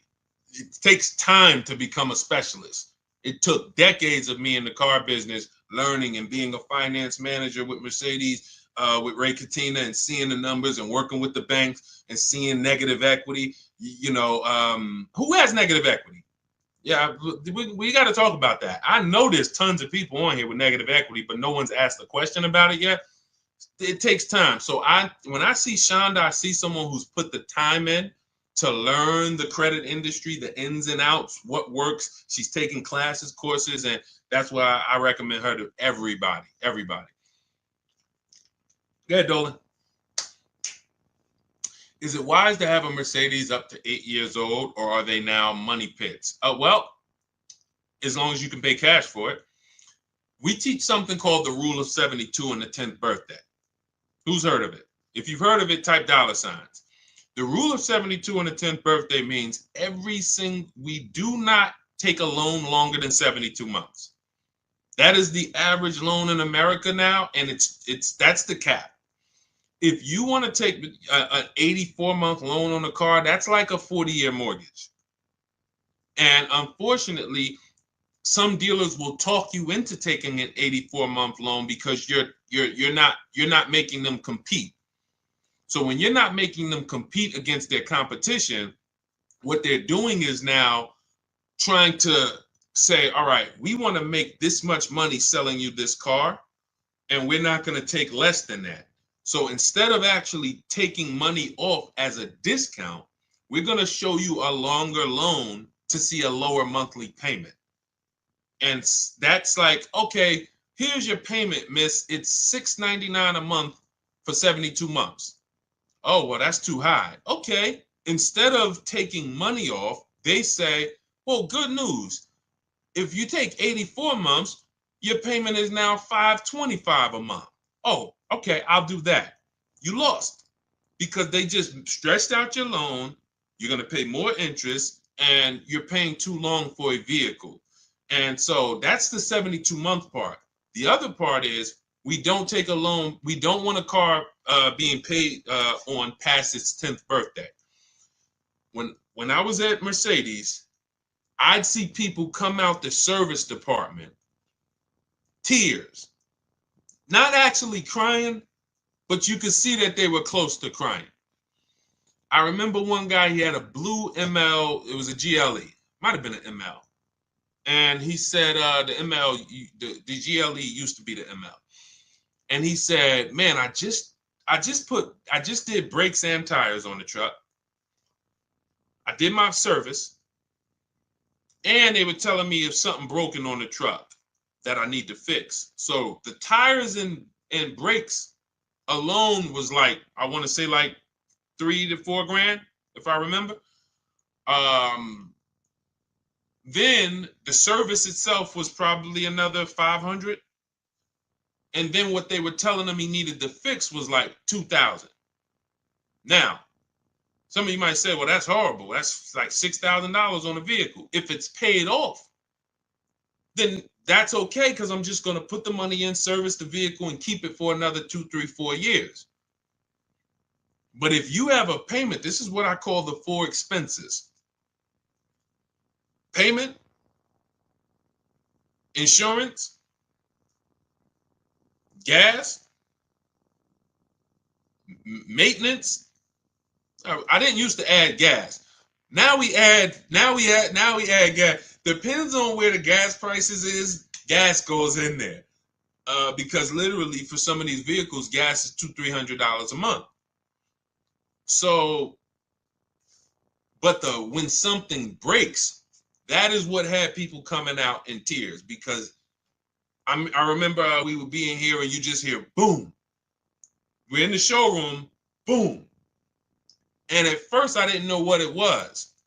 But then, Reggie, you know what I'm talking about. I didn't know what it was, but the more I worked in the dealerships, we got to know what it was. That's an auto ride or air ride suspension going out. You ever see a vehicle and it's like on the ground, or it's leaning like this, that's the air ride suspension. Boom, goes out. That's $5 grand. That's $5 grand. So people will come out in tears because they're like, yo, I just made my car payment and I got my insurance. See, you have to be ready for an import car or a luxury car. And a luxury car is for people who have big money. If you have the money, that means you can pay off the vehicle, which means when something goes wrong, all right, I got the cash. All I need to make sure I do is get a quality car that has a great service history, and I pay a great price for it, but I can afford it. The people who are on the borderline, not able to afford these cars, you're taking loans that are too long. And when something breaks on these cars, you still have a car payment. And that's where you usually let the car go. Because now you have a car you're paying on every month you can't even drive it. This is what we call the repo recipe. Okay. So that's the philosophy on, shout out to everybody. I see you smoking with Matrix. Thank you so much. That's the philosophy on the boundaries. See, my job, besides giving you guys the strategies to pay the best prices on cars, is we have to have boundaries with the second most expensive purchase of our life, just like we have boundaries when we go buy a house. Does that make sense? Type $ if that makes perfect sense to some of you. There needs to be boundaries, things we don't cross. You know, if we don't have boundaries with houses, we say, hey, how much is that house? $600,000. Oh man, I can't afford that. Man, but hey, if you take a 50-year mortgage, here's the payment. Oh man, that's affordable. Okay, all right, let's do that. If you don't have boundaries, how many of you know you're going to take the 50-year mortgage? But most of us know we don't take a loan or a mortgage longer than 30. Because the car market hasn't been regulated, we have to create those boundaries for ourselves, and we make sure we don't cross them. Or at least if we cross them, we need to know we're crossing them. Okay? I see you, Gabriel. I see you, Reggie. I see you, Mr. Randy. Shout out to the tapped in people. All right, go ahead. Let's keep it going. We got a couple more minutes. Let's go. For those of you who are like Deshone, I want everything you teach in one spot. That's my new digital book. It's called Cars from Home, 7 Steps to Saving Time, Money, and Avoiding Dealerships. It's 5-star rated. You can Google it. And we are about results. That is a 7-step system to below market used car deals, below market leases, below market new car deals. And it's going to guide you every step of the way. The first step is the most important question. Step 7 is delivery. So by the time you get to step 7, you are setting up your delivery or your pickup of your vehicle, and that is what it is. We have a welcome offer. The book's normally $97, and it's worth every penny. But for those of you who want who you can get to my bio, we have a welcome offer of 75% off. That's $24 in my TikTok bio, my Instagram bio, the YouTube comments or the Facebook comments. Click that link, activate your 75% off, and your book will be in your inbox by the time you hop off the stream. All right. Also, for those of you who would rather work together, you see some of the people that we share here, and you see some of their stories. I got to read some of these. Before we get off, I got to read it because we got a bunch of new people that have sent me pictures, and we got, a bunch of people that got cars in the last, month. So we got to, we'll go over this. But these are the things that, for those of you who are like, hey, this private Facebook group, that's our done with you. You don't, that's all done with you. The book is for people who do it yourself. I have A to Z in there. Deshone, give me the strategy. I will execute it. That is the book, Cars from Home. For those of you who want community and you want support, we do 2 coaching calls a month, and you want to be in our Facebook group where you could ask questions. You want to click those links and click done with you. Shop with Deshone. And you do have to see if you qualify for that. But if you qualify, then we'll be shopping together. All right. Go ahead, Dolan. All right, it's already up. Nobody's giving away autos like the internet says they are. I don't care. I'm not the internet. Look, these are deals. Look, 2025 Yukon, they dropped the pricing down to about 70. BMW sold it to Carvana. Hold on. Look, original MSRP. Wait, hold on. We already talked about Jen. This is a 1.1% lease on a Nissan Murano Platinum 585. $50,000 vehicle. That's tons of discounts. I know when I got my Infinity when I got it in November, I got $8,000 off. We could go Milligan. Look, Milligan, $79,000 Mercedes EQE 350. Look, 2024, $79,000. Look at the discount, $20,300 off with all the rebates and the discounts. Unfortunately, you just don't know how to shop. And if you can see that, you shouldn't know how. You're the public. You are the public trying to do battle with an industry. I'm somebody who I'm in the industry. And people call me all around Jersey. People know me before anybody on the internet ever knew me. People in Jersey knew me. Call Deshone, family members, friends. They still call me and say, "Hey, Deshone, I know you're teaching and all of that. I know you got the book, but hey, you know you're the person I call." We accept nothing less than big discounts and below market deals. So it's just what you know. It's just, if you had a leak in your bathroom, it might seem like, oh God, there's water everywhere. I don't know what to do. No one in my house can fix this. You call in an expert and hey, 3 minutes. Heck, man, how'd you fix that so quick? I'm an expert and I can teach you. So in our case, we teach. That's why I love sharing other people. Every one of you might probably say, Deshone, obviously you can get great car deals. You've been in the car business. The reason why I show people like Milligan and people like Raphael, look, $46,000 vehicle, $549 a month lease. Probably got 8-10 grand off to get to that payment because they're you. They were just like you, watching me, said, hey, this guy sounds like I could trust him. I'm going to give this a shot. And they did the work. They learned the system. Look, India, 2024 Hyundai Elantra Limited, $29,000 vehicle, $365 a month, no money down. These are huge discounts to get to these payments. Whether you're buying or leasing, you cannot get to a great payment on a lease without big discounts. And why is it so easy? Because we employ competition. It's simple. You're used to negotiating with one dealer, maybe two. NADA told us that. NADA told us as car salesmen, these are the statistics, car salesmen, just so you know, your average customer is only going to shop 2 dealers. That's all they know how to shop. After that, they're going to get tired. They're going to make a decision. So we use that information accordingly. We shop 25 dealers from home. What? That sounds crazy.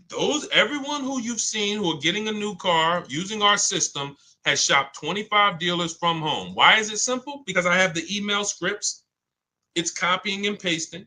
When we get used cars, we're always doing all our work on the marketplaces and we're employing competition and we're looking at the whole market and turning the whole market into one big competition for us. That's the difference. It's a whole different world. I love for you to come to this world. And that's what you hear. When you hear people say, oh, there's no deals out there, it's no deals for you. Unfortunately, it's no deals for you. But when you come to our world, it's a different world. Deals everywhere. Go ahead, Dolan. Next question. What's up, Leon Pollard? Good to see you. Kenzie Lee on the check-in. Kate V. Bond, good to see you. Kate Von B. What's going on? Thank you for y'all running up the likes on TikTok. I appreciate y'all. If you spend time with us, every couple minutes, you just like, man, this is good. That was good. Tap that screen. Just do. Some of you just sit there for 30 seconds like, man, that was a good answer. Let me just tap this screen and run these likes up and bring some more people over here. All right, for a new EV, would you lease or buy? This is a very simple question. Guys, we have a rule about leasing. It's called the 8-year rule. In my book, in everything I teach, you hear me talk about the most important question. This is it. How many years are you going to keep the next car? If it's not 8, definitely not, oh, I might keep it 8. It needs to be 8 or more. Then you purchase. Because the depreciation is going to eat you alive. It's going to eat you alive in the short term. You buy a car, and cash buyers, you know this better than anyone. Because you're not, unfortunately, payment buyers, They manipulate the payment and you don't really see what you're paying. Unless you're really savvy and you just ask for the price of the car and then you match the payments yourself to see. But most people, they're not. They go in, give me the $500 a month, we got a deal. That is a recipe for a big commission because these things can be manipulated. So in the short term of a purchase, the depreciation is going to ruin you. You buy a car for 40, you come back, it's worth it. Let's just take, since you asked the question about the electric vehicles, let's just take the example of what we've experienced in the last 6 months. The value of electric vehicles have fallen through the ground. It's literally people were buying electric vehicles for 60,000, and then in a couple, literally 2 years later, they were worth 30. Horrible depreciation. How could we have avoided this? Shopping for a below market lease. Shopping for a below market lease. Short term, I'm not going to worry about the depreciation because I'm going to shop my offers. I'm going to get the lowest price on the lease. We always get at least 5 offers. Our system teaches you how to do that.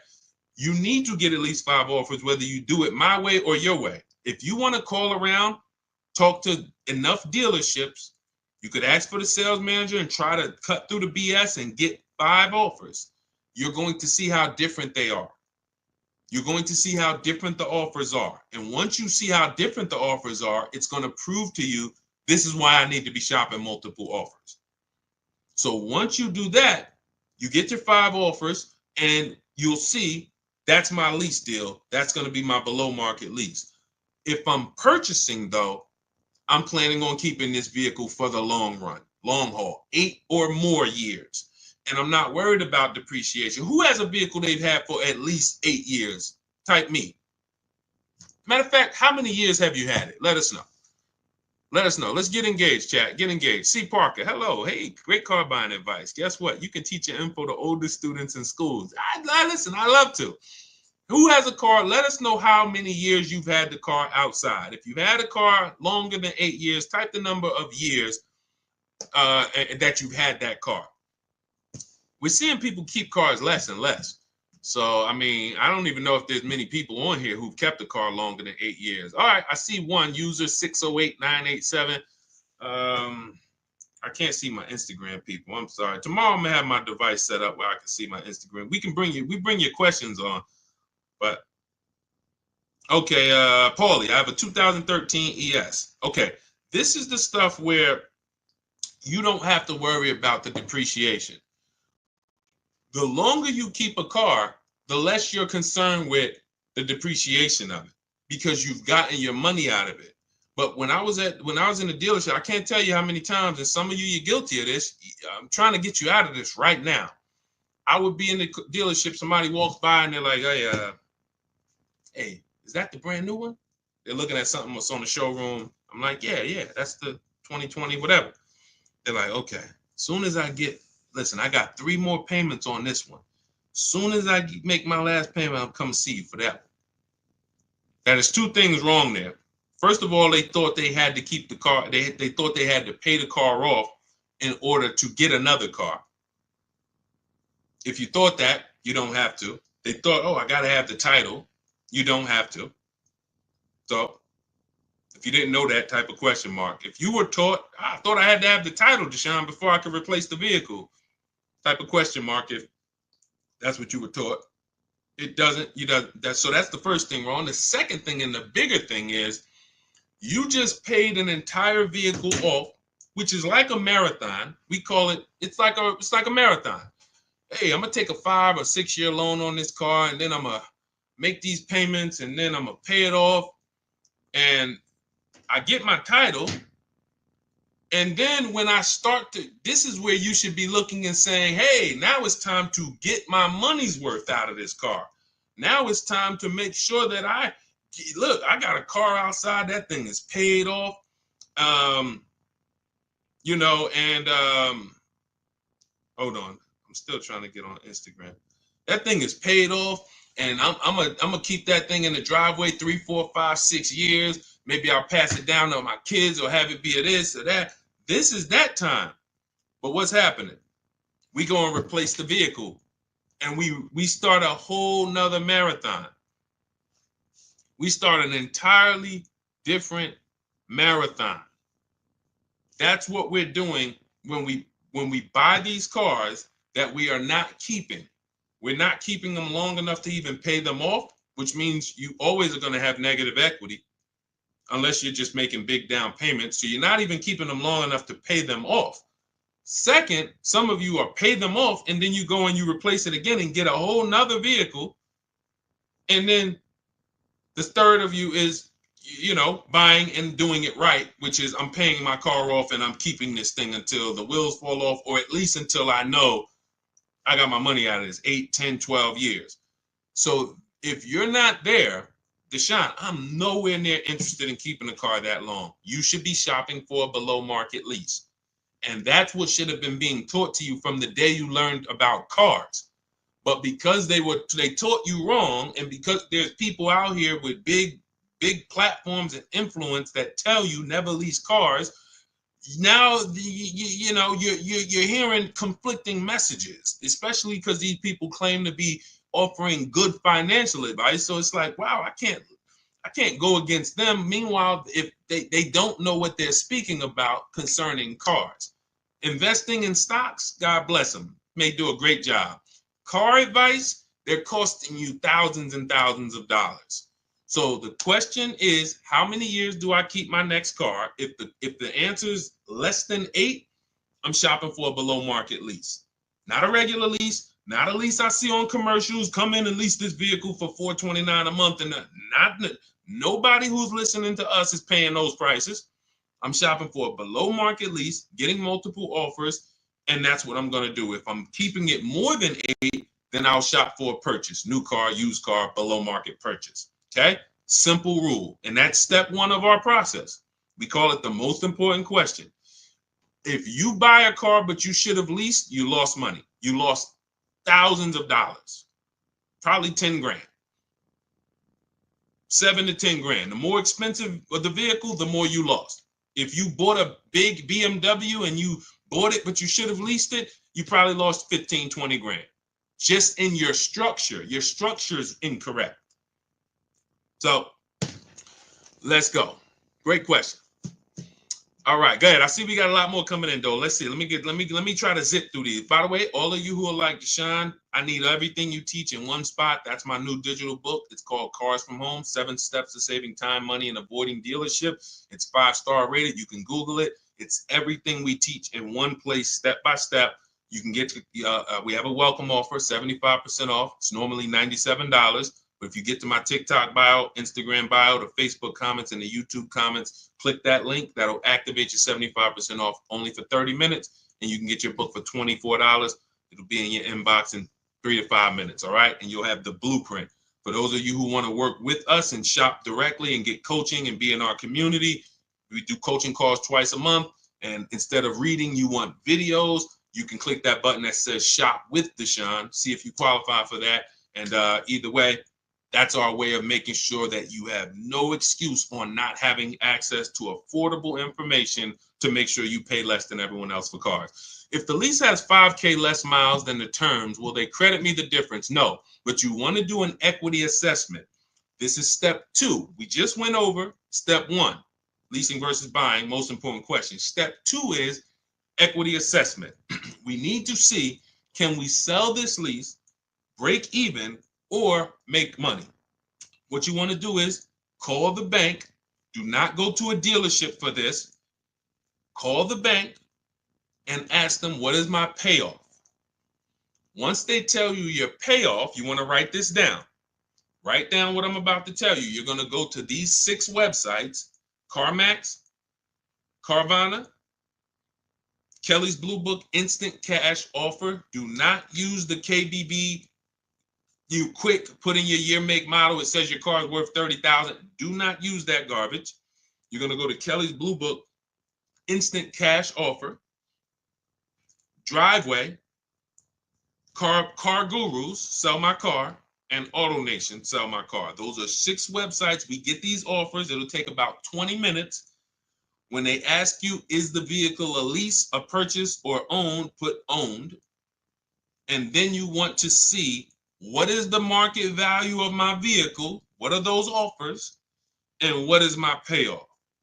Can I break even, or can I make a little money selling this? A couple years ago, we had people making lots of money when cars were worth $7,000 to $12,000 more. But there's still people who are selling their leases, getting $1,500, $2,500, $3,000. Not always. It's no guarantee. But we never return a lease without checking for equity, because if there's $2,000 there, the dealer is going to keep it and it's theirs. So this is our look like they have a lease in process that they want you to do as a customer. You can call for an inspection. That's their lease in process. In Cars from Home, we have a lease in process. It's called an equity assessment. So you want to see, yes, I'm below my miles. Is there a way that I can potentially pick up some money? Now, there's two types of equity assessments. There's a third-party restricted equity assessment, and there's a non-third-party restricted. It depends on who the lease is with. If the lease is with a company that doesn't have a third-party restriction, then you can just sell it direct to the highest bidder.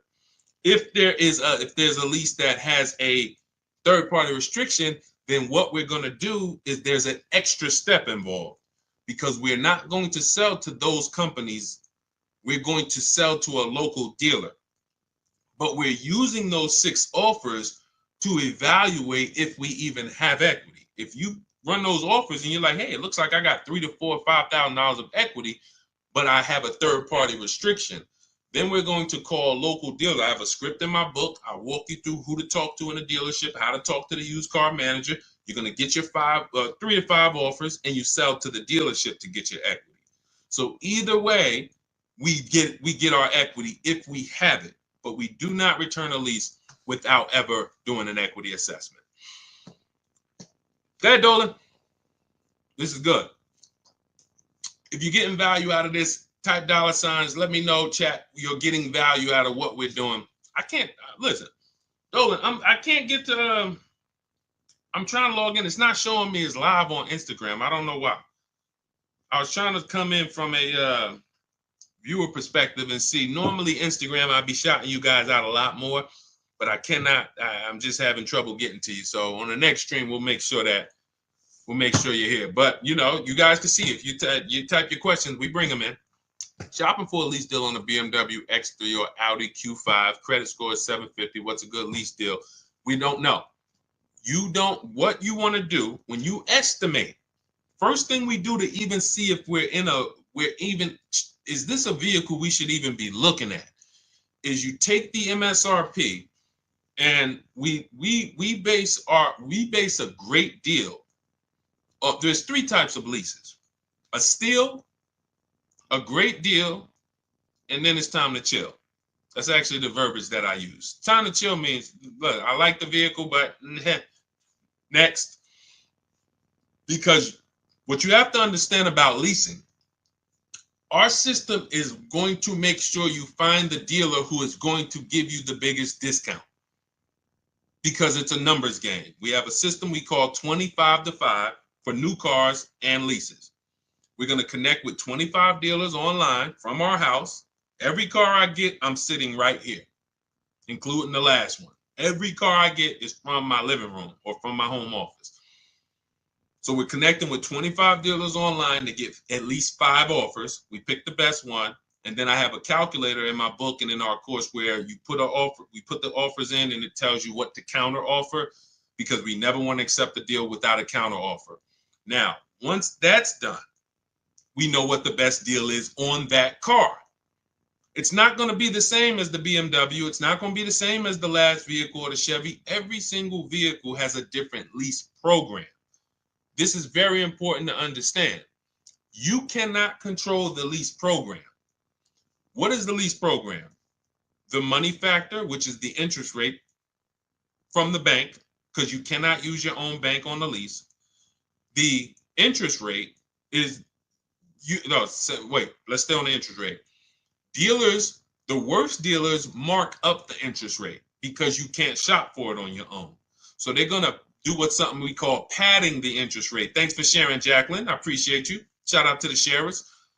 They're padding the interest rate. So they're going to leave themselves some negotiating room there.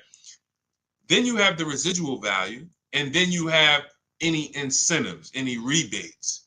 Those three things make up a lease program, and we have no control over any of those things. Some are much more aggressive based on the fact the manufacturer wants to move the car.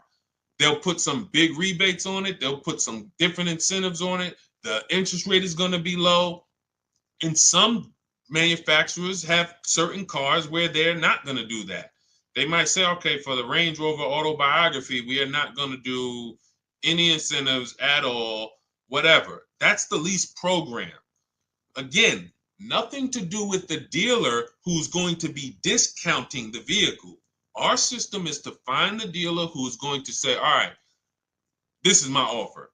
And you look and they're like taking off a big amount of money compared to the other offers. That's why my two favorite words are multiple offers. That's how we guarantee we never have buyer's remorse. And that's how we guarantee we paid the lowest amount. So once you now see that there's no way I can control the lease program, now we understand that when let's go back to the three types of lease deals. A steal is a 1% lease. A 1% lease is you look at a $40,000 vehicle. When you get your offers, it's $400 a month or less, no money down.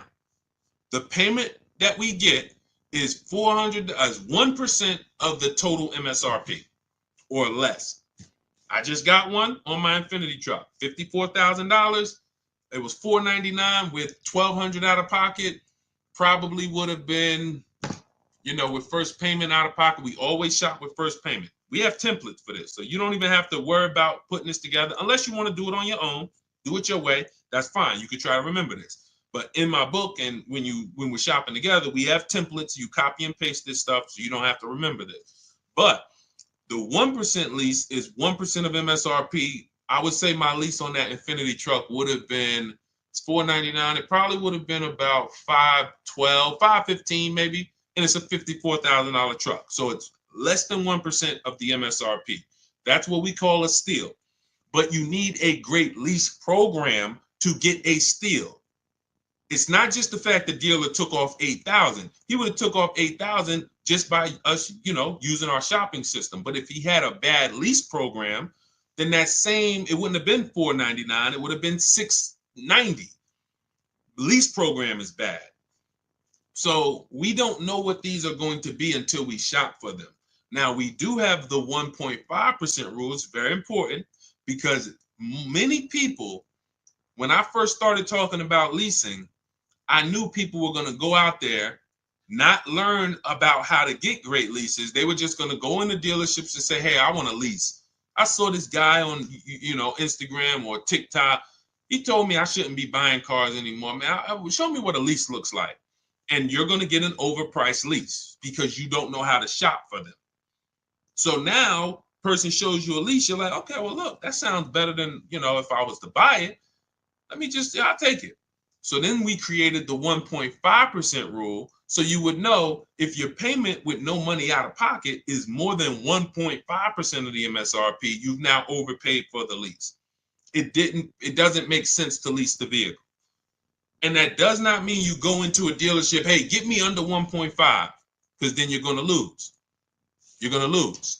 See, I want to use a real case of how I remember Zafrina. Zafrina was shopping for a, where's her deal? Here it is. Zafrina was shopping for a Jeep Grand Cherokee 2024, and she's in our program, and she asked me, she said, Deshone, I'm shopping for the gas vehicle. Best offer I got was like 1.19. I'm like, it's a great offer. But she was coming out of a Jeep that she had already had, and it was under 1%. So she was like, I really like to see the 1%, but she's like, I can't get it. But she said, the dealer said to me, if I took this other version, which is an electric version, that I could get it to 1%. And then I said, well, if you're going to change vehicle, you now need to run the process for that vehicle to see what the best offer is. Don't let that dealer flip you from a regular one to an electric and then tell you, well, I'll get you to the 1%. No, run the offers now and see what the below market price is on the electric. She did it. It didn't take her more than a day. She hit me back in our group and she said, look, I picked this up, end up getting a 0.88% lease, $579 a month, $66,000 vehicle. That is why we never go in telling people, hey, get me to 1%, get me to 1.2, get me to 1.5. No, that is the way to overpay. We sit at home, we get our offers, we work the system, and then we let the best deal reveal itself. When Milligan saved, look, I'm going to go back to Milligan. She got $27,000 off her Mercedes here. You guys can't see this on TikTok, but if you ever watch the replays on YouTube or on Facebook, you'll see $20,000 is a $79,000 vehicle. She got $20,300 off from home using the Cars from Home system. She didn't know she was going to save $20,000. That's the thing. We get the questions a lot. How much should I look to save off this vehicle? We never know. We do the process. We take 2-3 days. We work the market, use our scripts, use our templates, and then we see what is the best deal on this vehicle. That's how everyone does it. That's how Kimberly did it to get $20,000 off her Maserati. You guys can see here, she bought a Maserati, got $20,000 off of it, brand new. I'm just taking the biggest discounts because I want you guys to know, Sean, when he got his F-150 Lightning, he saved over $20,000. But they didn't go in saying, I know I'm going to save $20,000. They didn't go in saying, oh, man, they just worked the process, budgeted for their vehicle, and when they saw, oh, shoot, I saved $20,000 off this thing, and it was just a pleasant surprise. You look at somebody like Tiffany. Tiffany got $6,500 off her Mazda. Where's Tiffany? She got $6,500 off her Mazda, 2024 CX-90. That was the below market deal for her. But she shopped the offer. She saw some dealers not discounting, some dealers taking off $2,000, some dealers taking off $3,000, $4,000, and then the winning dealer took off $65,000. That's the below market deal. That is the process. So there's no push button solution. There's no magic formula other than we work our process, our Cars from Home system. We let the market submit offers. We pick the below market offer if it's in our budget. That's it. And that number is going to vary based on the vehicle, based on the programs. All right? Listen, everything that we've been going over, including questions that we didn't get to, it's a lot of questions that no one asked. You didn't ask about negative equity. You didn't ask about high mileage driving. You didn't ask about getting loans. We have a system called the bank bidding war to make banks and credit unions bid for our rate. So everything that we've discussed and things that no one asked yet is in my digital book, Cars from Home, 7 Steps to Saving Time, Money, and Avoiding Dealerships. You can get a copy as part of our welcome offer. It's normally $97. You can get a copy 75% off for 30 minutes, $24. Get to my TikTok bio, Instagram bio, YouTube comments, or the Facebook comments. We got a link there for you. And as long as you get there before 30 minutes, you got a copy for $24. It's everything we teach step by step to below market deals. That's a do-it-yourself master blueprint. Doesn't matter who you are, if you're an introvert, if you are, soft-spoken person, timid person, this is perfect because we don't talk. I'm never teaching you to go in and talk and negotiate with people who negotiate 3 times a day for a living.